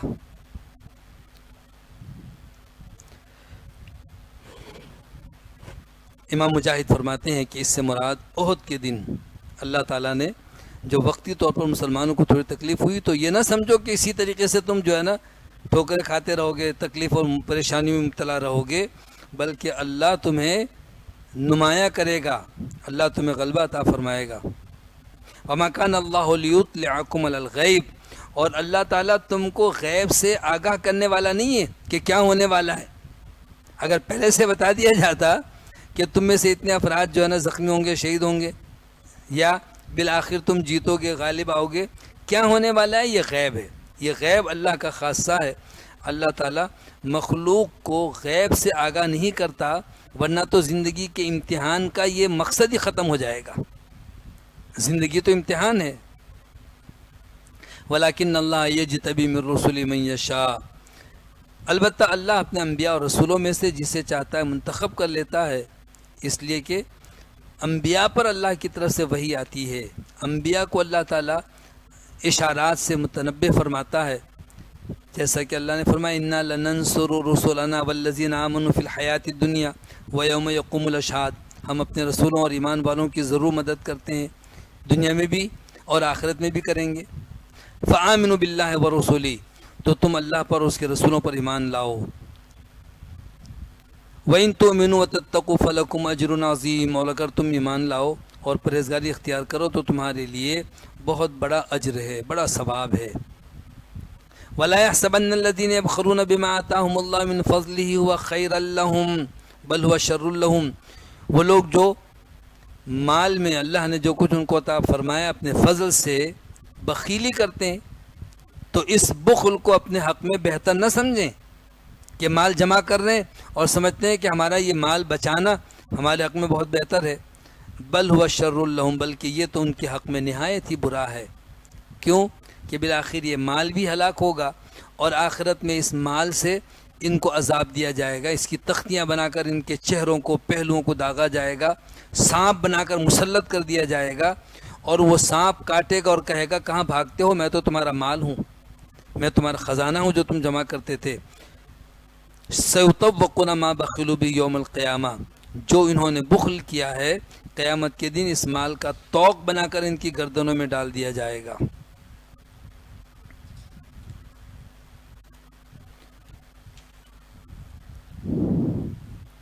وَلِلَّهِ سَيُطَوَّقُونَ مَا بَخِلُوا بِهِ يَوْمَ الْقِيَامَةِ، قیامت کے دن ان لوگوں کے مال سے جو ان کے گلے میں سانپ بنایا جائے گا اور طوق پہنا دیا جائے گا، تو تب افسوس اور شرمندگی سے کچھ نہیں ہوگا۔ مال مال نہ کرو، وَلِلَّهِ مِيرَاثُ السَّمَاوَاتِ وَالْأَرْضِ، زمین کی اور آسمان کی ملکیت یہ اللہ ہی کی ہے، اللہ مالک ہے آسمان اور زمین کا اور تمام چیزوں کا۔ وَاللَّهُ بِمَا تَعْمَلُونَ خبیر، اور جو کچھ بھی تم عمل کرتے ہو اللہ ان سب سے باخبر ہے۔ رسول اللہ صلی اللہ علیہ وسلم نے جہاد کے موقع پر بالخصوص اور عام ایام میں بھی مسلمانوں کو اللہ کی راہ میں خرچ کرنے کی رغبت دلائی، تو اللہ تعالیٰ نے اسے قرض سے تعبیر کیا، گویا تم اللہ کو قرض دے رہے ہو، اللہ تعالیٰ اس کا صلہ اور بدلہ تم کو ضرور عطا کرے گا۔ تو یہودیوں نے اللہ کی شان میں گستاخی کی اور کہنے لگے تمہارا رب تو معاذ اللہ فقیر ہے، جو قرض مانگتا ہے، ہم تو لوگوں کو سود پر قرض دیتے ہیں۔ یہودی سودی کاروبار کرتے تھے۔ تو اللہ تعالیٰ نے یہ آیت کریمہ نازل فرمائی، لقد سمع اللہ قول الذین قالوا ان اللہ فقیر ونحن اغنیاء۔ اللہ تعالیٰ نے ان لوگوں کی بات سن لی جنہوں نے کہا کہ اللہ تو فقیر و محتاج ہے اور ہم مالدار ہیں۔ سنکتب ما قالوا، جو کچھ انہوں نے کہا ہم ان کی یہ بات لکھ لیں گے۔ وقتلہم الانبیاء بغیر حق، اور اسی طرح سے ناحق طور پر انبیاء کو قتل کرنا بھی جو وہ قتل کرتے رہے۔ وَنَقُولُ، اور ہم کہیں گے قیامت کے دن ذُوقُوا عذاب الحریق، کہ جلنے کے عذاب کا مزہ چکھو۔ کہتے ہیں یہود پہلے تو یہ کہتے رہے، اور جب رسول اللہ صلی اللہ علیہ وسلم کے سامنے یہ مقدمہ آیا کہ کسی یہودی نے جب اللہ کی شان میں گستاخی کی، اور ایک صحابی نے اس یہودی کو ایک تماچا رسید کر دیا، تو اس نے کہا کہ مجھے تو بدلہ چاہیے۔ رسول اللہ صلی اللہ علیہ وسلم نے پوچھا تم نے الفاظ کہتے؟ کہنے لگے نہیں، میں کیسے کہہ سکتا ہوں، ہم تو اللہ کو مانتے ہیں۔ قریب تھا کہ رسول اللہ صلی اللہ علیہ وسلم یہودی کو بدلہ دلواتے، اس لیے کہ کوئی گواہ نہیں تھا۔ وہ کہہ رہا تھا یہودی کے گواہ لائیے، اور اس وقت کوئی تھا نہیں۔ تو اللہ تعالیٰ نے گواہی میں یہ آیت نازل فرمائی کہ کسی نے سنا ہو یا نہ سنا ہو، لقد سمع اللہ، اللہ نے سن لیا ان یہودیوں نے جو بات کہی۔ کہتے ہیں کہنے والا ایک تھا لیکن اس کے ساتھ اور لوگ جو اس کے معاون تھے، تو گویا کہ یہ سب اس گستاخی میں شریک ہیں۔ اللہ نے فرمایا لکھ لیا ہم نے ان کا یہ کہنا، اس پر ان کو پکڑ ہوگی اور سزا ہوگی۔ ذالک بما قدمت ایدیکم، اور ان سے کہا جائے گا کہ تمہیں یہ جو بدلہ مل رہا ہے تمہارے ہاتھوں نے جو کچھ آگے بھیجا۔ وَأَنَّ اللَّهَ لَيْسَ بِظَلَّامٍ لِّلْعَبِيدِ، اور اللہ بندوں پر قطعاً ظلم کرنے والا نہیں ہے۔ یعنی جس طریقے سے تم نے ایمان کے منافی یہ باتیں کی ہیں تو اس کی سزا میں تم کو قیامت کے دن عذاب ہوگا۔ الذین قالوا ان اللہ عہد الینا اللہ نؤمن لرسول، یہ وہ لوگ ہیں جنہوں نے کہا کہ اللہ نے ہم سے عہد لیا ہے کہ ہم کسی ایسے رسول پر ایمان نہ لائیں حتیٰ یأتینا بقربان تأکلہ النار، یہاں تک کہ وہ ہمارے پاس ایسی قربانی لے کر آئے جسے آگ جلا دے۔ چونکہ نبی صلی اللہ علیہ وسلم کی شریعت سے پہلے صدقات اور قربانی وغیرہ کو میدان میں رکھ دیتے تھے، آسمان سے آگ آتی اور جلا دیتی۔ تو انہوں نے کہا کہ جی ہم اس رسول کی قربانی اپنی آنکھوں سے دیکھیں گے، آگ آئے اور جلا دے تو ہم ان پر ایمان لائیں گے۔ اللہ نے فرمایا کہ قد جاءکم رسل من قبلی بالبینات، کہہ دیجئے مجھ سے پہلے تو بہت سے رسول آئے واضح نشانیاں لے کر، وبالذی قلتم، اور وہ معجزہ لے کر بھی جو تم طلب کرتے رہے، جو تم کہہ رہے ہو۔ یعنی نبی صلی اللہ علیہ وسلم سے پہلے تو تمام انبیاء کے ساتھ یہی بات تھی، اہل ایمان اور انبیاء قربانی کرتے اور آسمان سے آگ آ جاتی تھی اور وہ اس کو جلا دیتی۔ فَلِمَ قَتَلْتُمُوهُمْ إِن كُنتُمْ صَادِقِينَ، اگر تم سچے ہو تو تم نے انہیں کیوں قتل کیا؟ ان پر ایمان لاتے نا، انبیاء بنی اسرائیل پر۔ فَإِن كَذَّبُوكَ، پھر اگر یہ لوگ اے نبی صلی اللہ علیہ وسلم آپ کو جھٹلاتے ہیں، فَقَدْ كُذِّبَ رُسُلٌ مِّن قَبْلِكَ، تو آپ سے پہلے بہت سے رسولوں کو بھی جھٹلایا گیا۔ وہ رسول کے جاؤ بالبینات والزبر والکتاب المنیر، کہ جو آئے آسمانی کتابیں لے کر اور واضح دلائل و معجزات لے کر اور روشن کتاب لے کر، اس کے باوجود بھی ان کی تکذیب کی گئی۔ یعنی یہ جھوٹ بولتے ہیں، یہ محض بہانے بنا رہے ہیں۔ کرتے رہیں، اللہ کی طرف سے زندگی بڑی مختصر سی ہے۔ بالآخر کل نفس ذائقۃ الموت، ہر ذی روح کو موت کا ذائقہ چکھنا ہے۔ ہر ذی روح پر موت ضرور طاری ہوگی، موت سے کسی کو مفر نہیں ہے۔ وَإِنَّمَا تُوَفَّوْنَ أُجُورَكُمْ يَوْمَ الْقِيَامَةِ، اور تم کو قیامت کے دن تمہارے اعمال کا پورا پورا بدلہ دیا جائے گا۔ یعنی دنیا میں کوئی شخص یہ کہے کہ کافروں کے پاس تو بڑی دولت ہے، بڑے اسباب و وسائل ہیں، تو یہ ان کے اعمال کا بدلہ نہیں ہے، بدلہ تو قیامت کے دن دیا جائے گا۔ یا مسلمان کمزور ہیں، غریب ہیں، مختصر سے ہیں، اور بیچارے اتنے زیادہ ان کے پاس اسباب و وسائل نہیں ہیں، تو یہ کوئی ان کے اعمال کا صلہ نہیں ہے، ان کی نیکیوں کا صلہ تو اللہ قیامت کے دن دے گا۔ یہ تو آزمائش کا انداز ہے۔ فمن زحزح عن النار وادخل الجنۃ فقد فاز، تو جو شخص آگ سے دور کیا گیا، بچا لیا گیا، یعنی آگ سے اس کو جہنم کی آگ سے نجات مل گئی اور جنت میں داخل کر دیا گیا، وہ تو کامیاب ہو گیا۔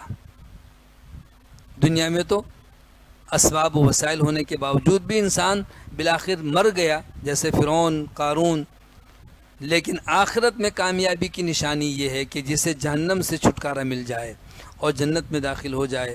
یہی ہماری زندگی کا سب سے اہم اور سب سے بنیادی مقصد ہونا چاہیے کہ کیا ہم جہنم سے بچنے والے عمل کر رہے ہیں کہ جس سے جہنم کی آگ سے بچ جائیں، یعنی حرام سے بچیں، نافرمانی سے بچیں، گناہوں سے بچیں، اور کیا جنت کی طرف لے جانے والے اعمال ہم اختیار کر رہے ہیں؟ جس شخص کے ساتھ یہ جذبہ نہیں ہوگا اس کے عمل میں بہتری نہیں آ سکتی۔ کیوں عمل کر رہے ہیں؟ بس دنیاوی مال و دولت جمع کرنا ہے، دنیا ہی دنیا ہے۔ تو کامیابی کا راز یہ ہے کہ ایک ہدف متعین ہونا چاہیے، زندگی کا ایک مقصد واضح ہونا چاہیے کہ ہمیں جہنم سے بچنا ہے، ہمیں جنت میں داخل ہونا ہے۔ جنت کا حصول کیسے ہوگا؟ وَمَا الْحَيَاةُ الدُّنْيَا إِلَّا مَتَاعُ الْغُرُورِ، اور دنیا کی زندگی تو دھوکے کا سامان ہے، کھیل تماشا ہے۔ جتنا چاہے انسان دنیا میں 100 سال نہیں 1000 سال بھی جیے، سب کچھ یہیں چھوڑ چھاڑ کے، اور جب وقت آتا ہے ایسے خاموشی سے چل پڑتا ہے کہ یہ بھی نہیں دیکھتا کہ اس کے ماں باپ ہیں یا اس کی اولاد ہے، بیوی بچے ہیں۔ تو اللہ نے فرمایا کہ لَتُبْلَوُنَّ فِي أَمْوَالِكُمْ وَأَنفُسِكُمْ، تم ضرور آزمائے جاؤ گے اپنے مال میں بھی اور اپنی جانوں میں بھی، یعنی اللہ تمہیں مال میں بھی کمی کرے گا، کبھی مال نہیں بچا، کبھی جانوں میں بھی کہ تمہارے عزیز و قریب تمہارے سامنے انتقال کر جاتے ہیں۔ وَلَتَسْمَعُنَّ مِنَ الَّذِينَ أُوتُوا الْكِتَابَ مِنْ قَبْلِكُمْ، اور تم سے پہلے جن کو کتاب دی گئی ان سے تم ضرور ایسی باتیں سنو گے، یعنی وہ تمہیں تکلیف پہنچانے کے لیے بڑی بڑی باتیں بنائیں گے۔ وَمِنَ الَّذِينَ أَشْرَكُوا، اور ان لوگوں سے بھی جنہوں نے شرک کیا ہے تم ان سے ضرور سنو گے، اذًا کثیرا، بڑی اذیت دینے والی باتیں، ضرور تم تکلیف دینے والی باتیں سنو گے۔ لیکن وَإِن تَصْبِرُوا وَتَتَّقُوا، اگر تم صبر کرو اور تقوی پرہیزگاری اختیار کرو تو فَإِنَّ ذَلِكَ مِنْ عَزْمِ الْأُمُورِ، فَإِنَّ ذَلِكَ مِنْ عَزْمِ الْأُمُورِ، تو یہ کاموں میں عزم اور حوصلے ہمت والے کام یہ ہیں کہ تمہیں کافروں کی باتوں سے دل برداشتہ نہیں ہونا چاہیے۔ اور اسی طریقے سے مصیبت اور تکلیفیں تو آتی رہتی ہیں، بیماریاں، تنگی، تو یہ دنیا کی آزمائشیں ہیں۔ صبر کا مظاہرہ کرو اور تقوی پرہیزگاری اختیار کرو۔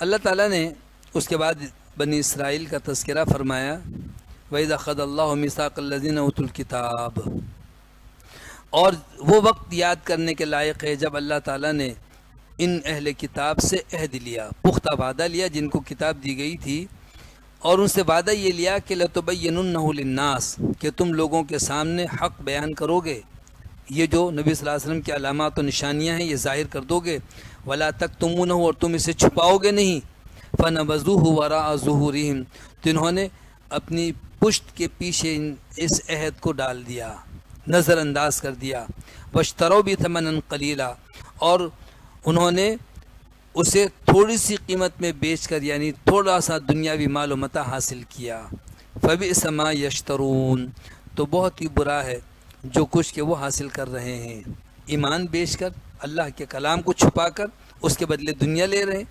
لا تحسبن الذين يفرحون بما اتوا ويحبون ان يحمدوا بما لم يفعلوا، وہ لوگ جو اپنے اعمال پر خوش ہو رہے ہیں، جو کچھ انہوں نے برے عمل کیے ہیں، جو تدبیریں کی، جو مکر کیا، اور وہ چاہتے ہیں کہ جو کام انہوں نے نہیں کیا اس پر بھی ان کی تعریفیں کی جائیں، تو آپ ہرگز نہ سمجھیں فلا تحسبنہم بمفازۃ من العذاب، کہ وہ اللہ کے عذاب سے چھوٹ جائیں گے، بچ جائیں گے، وَلَهُمْ عَذَابٌ علیم، ہرگز بھی بچنے والے نہیں ہیں، ان کے لیے تو دردناک عذاب ہے۔ وَلِلَّهِ مُلْكُ السَّمَاوَاتِ وَالْأَرْضِ، اور اللہ ہی کے لیے ہے بادشاہت آسمانوں کی اور زمین کی۔ واللہ علی کل شیء قدیر، اللہ ہر چیز پر قادر ہے۔ سورہ آل عمران کی آخری 10 آیتیں 11 آیتیں، یہ جو ایک رکوع ہے اس کی بڑی فضیلت ہے۔ رسول اللہ صلی اللہ علیہ وسلم نے ارشاد فرمایا، ابن عباس راوی ہیں، صحیح بخاری کی حدیث ہے کہ میں نبی کریم صلی اللہ علیہ وسلم کے پاس رات رک گیا تو تہجد کے وقت رسول اللہ صلی اللہ علیہ وسلم بیدار ہوئے، اور آپ نے نیند سے اٹھتے ہی اپنے آنکھوں کو مل کے اور ذکر اذکار کر رہے تھے اور نیند کو بھگا رہے تھے، تو یہ آیتیں آپ نے تلاوت کی، ان فی خلق السماوات والارض واختلاف اللیل والنہار۔ یعنی جب نیند سے اٹھیں تو وضو سے بھی پہلے نیند کی جو دعائیں ہیں، الحمدللہ الذی احیانا بعد ما اماتنا، اسی طرح اور دعائیں بھی ہیں، لا الہ الا اللہ وحدہ لا شریک لہ، لہ الملک و لہ الحمد وہو علی کل شیء قدیر، سبحان اللہ والحمدللہ ولا الہ الا اللہ واللہ اکبر ولا حول ولا قوۃ الا باللہ العلی العظیم، رب اغفر لی ذنوبی کہے گا تو اللہ اس کو گناہوں کو بخش دے گا۔ فرمایا ان کلمات کے بعد جو دعا مانگے گا اللہ اس کو عطا فرمائے گا۔ اسی طرح نبی صلی اللہ علیہ وسلم نیند سے بیدار ہوتے ہی یہ آیتیں پڑھتے تھے، بڑی عظیم آیتیں ہیں۔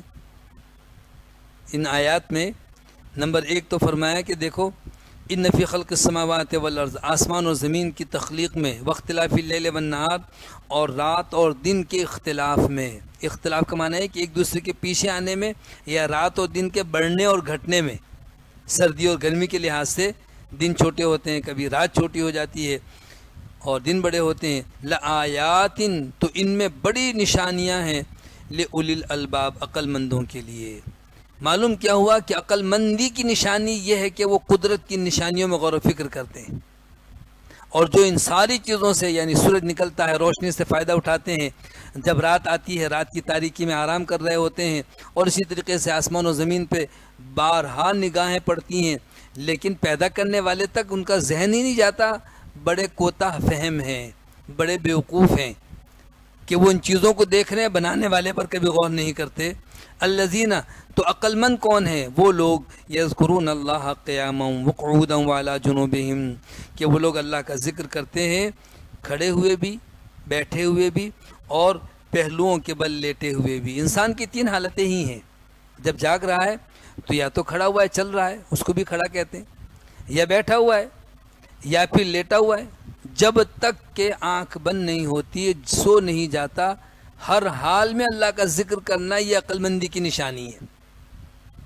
اللہ نے فرمایا کہ وہ لوگ عقل مند ہیں، کون ہیں؟ کہ جو ہمہ وقت اللہ کا ذکر کرتے ہیں۔ ایک تو ذکر کرنا عقل مندی کی نشانی ہے، دوسری ان کی صفت یہ ہے کہ وَيَتَفَكَّرُونَ فِي خَلْقِ السَّمَاوَاتِ وَالْأَرْضِ، آسمان و زمین کی تخلیق میں غور و فکر کرتے ہیں۔ کیسا آسمان بغیر ستون کے، کیسے چاند، سورج، ستارے، یہ سیارے، یہ نظام، یہ بادل، یہ پہاڑ، یہ زمین، یہ دریا۔ جب غور و فکر کرتے ہیں تو پکار اٹھتے ہیں، کہتے ہیں ربنا ما خلقت ھذا باطلا، اے ہمارے رب تو نے یہ سب بیکار نہیں بنایا، یہ سب چیزیں تو نے بے فائدہ نہیں بنائیں۔ ربنا ما خلقت ھذا باطلا سبحانک، تو پاک ہے کہ تو بیکار اور لایعنی اور بغیر مقصد کے کوئی چیز بنائے۔ ان سب چیزوں کے مقاصد ہیں۔ فقنا عذاب النار، تو اے اللہ ہمیں جہنم کے عذاب سے، آگ کے عذاب سے بچا لے۔ اہل ایمان اس کے بعد غور و فکر، ذکر کرتے ہیں، غور و فکر کرتے ہیں، اور دعا میں اللہ تعالیٰ سے اس بات کا بطور خاص التجا کرتے ہیں کہ اللہ عذاب سے بچا لے، جہنم کی آگ سے بچا لے۔ ربنا، اے ہمارے رب، انک من تدخل النار فقد اخزیتا، جسے تو نے قیامت کے دن آگ میں داخل کیا وہ تو ذلیل و رسوا ہو گیا، اس کو تو نے ذلیل اور رسوا کر دیا، اس لیے کہ جہنم کی آگ سے پھر کوئی اس کو بچانے والا نہیں ہے۔ وما للظالمین من انصار، اور ظالموں کو کوئی مددگار نہیں ہے۔ یہ بھی دعا کرتے ہیں، بڑے عظیم کلمات ہیں، یہ سب دعائیہ کلمات ہیں۔ ربنا، اے ہمارے رب، اننا سمعنا منادیا ینادی للایمان، ہم نے ایک ندا اور پکارنے والے کو سنا، ندا کرنے والے کو سنا کہ وہ ینادی للایمان، ایمان کی طرف لوگوں کو بلا رہا ہے، پکار رہا ہے کہ ان آمنوا بربکم، اپنے رب پر ایمان لاؤ. تو اے اللہ فآمنا، ہم نے ایمان قبول کر لیا.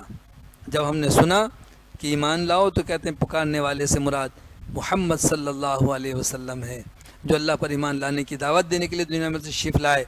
تو جب ہم اس پر ایمان لائے ہیں، ربنا فاغفر لنا ذنوبنا، تو اللہ ہمارے گناہوں کو بخش دے، وکفر عنا سیئاتنا، اور ہماری برائیوں کو ہم سے دور کر دے اور مٹا دے، وتوفنا مع الابرار، اور ہمیں نیک لوگوں کے ساتھ موت عطا فرما. یعنی ہماری موت کی کیفیت نیک لوگوں کی سی ہو، مرنے کے بعد نیک لوگوں کے ساتھ ہمارا حشر ہو، نیک لوگوں کے ساتھ ہم اٹھائے جائیں. ربنا، اے ہمارے رب، وآتنا ما وعدتنا علی رسلک، تو نے اپنے انبیاء اور رسولوں کے ذریعے سے جو جو وعدے فرمائے ہیں ہمیں بھی عطا فرما. ولا تخزنا یوم القیامہ، قیامت کے دن اللہ ہمیں ذلیل و رسوا نہ فرما. انک لا تخلف المیعاد، بے شک تو وعدے کے خلاف نہیں کرتا. یعنی یہ بیدار ہوتے ہی اللہ تعالیٰ سے ان پاکیزہ کلمات کے ساتھ دعا کرنا ہے. رسول اللہ صلی اللہ علیہ وسلم ان آیتوں کو پڑھتے تھے. یہ بڑے عظیم کلمات ہیں، بہت عظیم دعائیں ہیں، اور یہ عقل مندی کی نشانی ہے.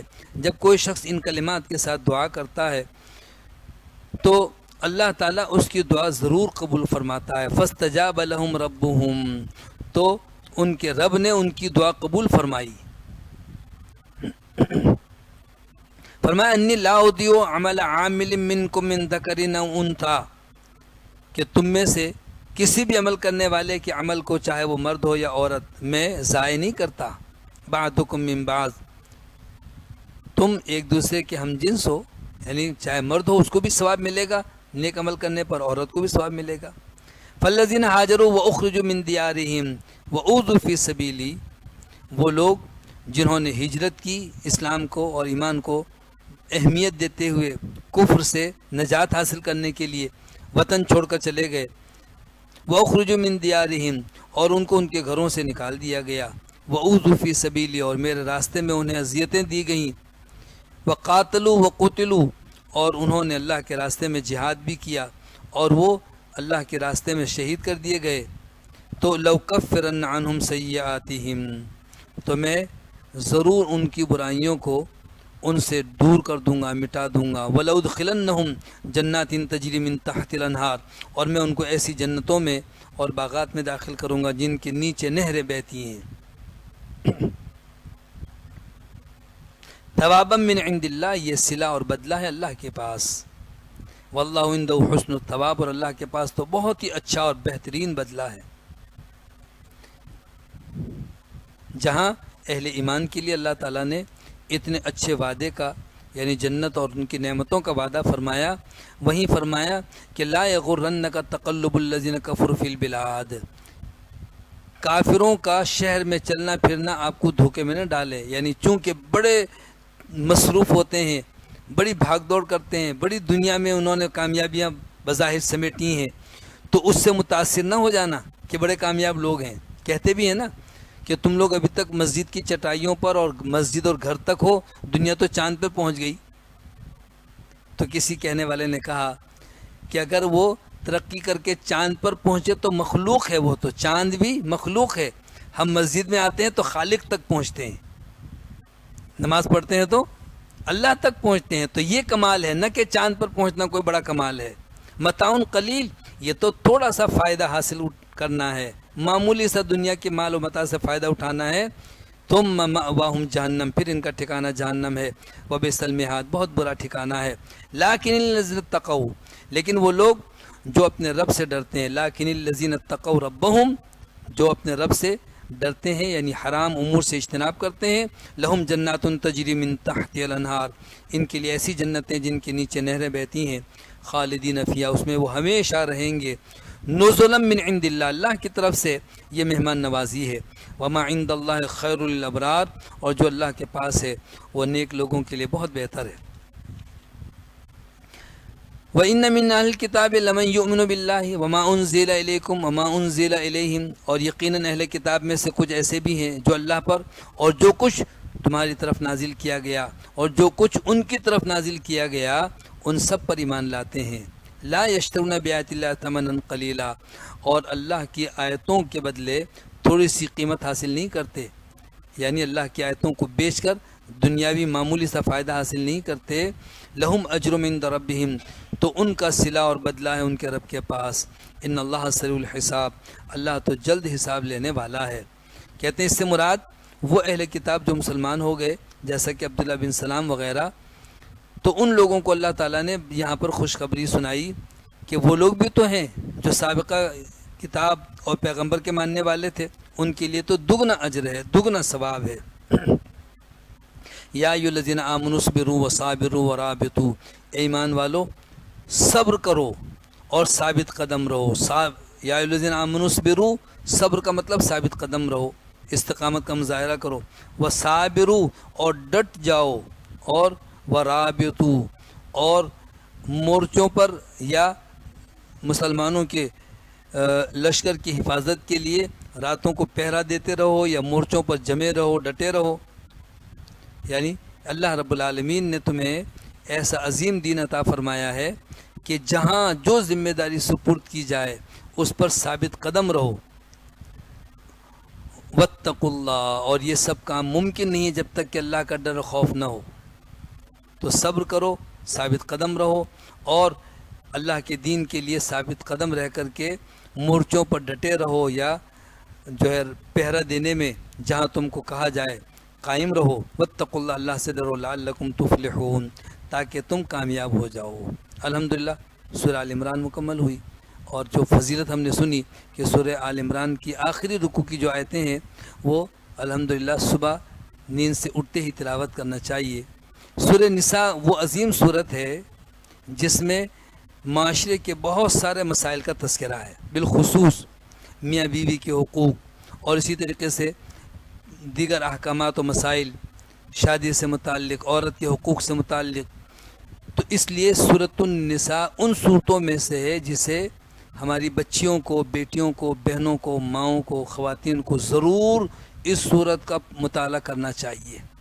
مردوں کے لیے بھی ضروری ہے، لیکن چونکہ خواتین بہت زیادہ وقت نہیں دے پاتی گھریلو مصروفیات کی وجہ سے، تو انہیں کم سے کم 3 صورتیں بطور خاص، سورہ نساء اور سورہ نور اور سورہ احزاب، جن میں معاشرتی مسائل ہیں۔ نساء کا معنی ہی ہے خواتین اور عورتیں، نساء عورتوں کو کہا جاتا ہے۔ بسم اللہ الرحمن الرحیم۔ یا ایھا الناس اتقوا ربکم، اے لوگو اپنے رب سے ڈرو، الذی خلقکم من نفس واحدہ، جس نے تم کو ایک جان سے پیدا کیا، یعنی آدم علیہ السلام سے، وخلق منہا زوجہا، اور اس سے پھر اس کی بیوی کو بھی اللہ نے پیدا کیا، وبث منہما رجالا کثیرا ونساء، پھر ان دونوں سے اللہ تعالیٰ نے بہت سارے مرد اور عورتوں کو پھیلا دیا، یعنی یہ پوری دنیا میں جتنے انسان ہیں سب آدم کی اور حوا کی اولاد ہیں، ایک ماں اور ایک باپ کی اولاد ہیں۔ اب الگ الگ علاقوں میں الگ الگ زبان بولنے والے، الگ الگ رنگ کی وجہ سے لوگ کہتے ہیں یہ فلاں ہیں، یہ فلاں ہیں، لیکن حقیقت میں بنی آدم کی اولاد سب ایک ماں باپ کی اولاد ہیں۔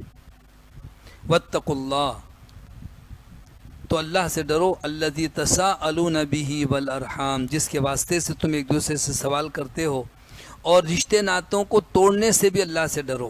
ان اللہ کان علیکم رقیبا، اللہ تعالیٰ تم پر نگہبان ہے۔ سورہ نساء کی پہلی آیت وہ عظیم آیت ہے جسے رسول اللہ صلی اللہ علیہ وسلم اپنے خطبے میں اکثر و بیشتر اس کی تلاوت فرماتے تھے، جیسے کہ خطبہ نکاح میں بھی ہم سنتے ہیں۔ سورہ آل عمران کی آیت نمبر 102، یا ایھا الذین آمنوا اتقوا اللہ حق تقاتہ، اور دوسری آیت یہ ہوتی تھی یا ایھا الناس اتقوا ربکم الذی خلقکم من نفس واحدہ، اور سورہ احزاب کی آیت نمبر 70-71، یا ایھا الذین آمنوا اتقوا اللہ وقولوا قولا سدیدا والی۔ یہاں پر خطاب عام ہے تمام انسانوں سے، یا ایھا الناس، اے انسانوں، سب سے کہا گیا کہ اتقوا ربکم، اپنے رب سے ڈرو۔ اللہ کے احکامات پر عمل کرنے اور اللہ کے حرام کردہ امور سے بچنے کی سب کو ضرورت ہے، اور اس کی اللہ تعالیٰ نے دلیل یہ دی کہ تمہارا خالق اللہ ہے، الذی خلقکم من نفس واحدہ، تم سب کو اللہ نے ایک آدم سے بنایا ہے، ایک ماں حوا سے تم سب کو اللہ نے پیدا کیا۔ آگے اللہ تعالیٰ نے بالخصوص یتیموں سے متعلق مسائل کا تذکرہ فرمایا، وَآتُوا الْيَتَامَ أَمْوَالَهُمْ، یتیموں کو ان کا مال سپرد کر دو۔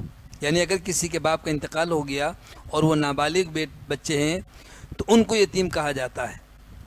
اگر کوئی رشتہ دار یا کوئی بھی خیر خواہ انسان اس مال کو اپنی تحویل میں لے لے، ان کی دیکھ بھال کرے، اس کو کاروبار میں لگائے اور ان کی پرورش کرتا رہے، یہاں تک کہ جب وہ بڑے ہو جائیں تو پھر وہ مال ان کے حوالے کر دے، نیت خراب نہ کرے کہ محنت تو میں نے کی ہے۔ تم نے اگر یتیم کے مال کی حفاظت کی، کاروبار کیا تو اس کا صلہ ملے گا۔ وَلَا تَتَبَدَّلُوا الْخَبِيثَ بِالطَّيِّبِ، اور ہاں اچھے مال کو برے مال سے تبدیل نہ کر دینا، کہ تم کہو کہ ہاں جی ایک پلاٹ تھا نا 200 گز کا، تو کہیں پسماندہ علاقے میں کہا کہ جی 200 گز کا پلاٹ میں دے دوں گا، یہ تو میں نے اپنے استعمال میں لے لیا، یا ان کا جو بھی مال تھا اس مال کی نوعیت دیکھ کر کے وہ تم لے لو اور اس جیسی ردی چیز دے دو۔ اللہ دیکھ رہا ہے۔ وَلَا تَأْكُلُوا أَمْوَالَهُمْ إِلَىٰ أَمْوَالِكُمْ، اور ان کے مال اپنے مال کے ساتھ ملا کر کھانا نہیں، یعنی ایسا نہ ہو کہ تم ہضم کر جاؤ۔ إِنَّهُ كَانَ حُوبًا كَبِيرًا، یقیناً یہ تو بہت کبیرہ گناہ ہے، یہ بہت بڑا گناہ ہے۔ نکاح کے سلسلے میں یتیم بچیوں کے ساتھ کس طرح سے سلوک کرنا چاہیے، آیت نمبر 3 بڑی اہم ہے، انشاءاللہ کل پڑھیں گے آیت نمبر 3 سے۔ وآخر دعوانا ان الحمد للہ رب العالمین۔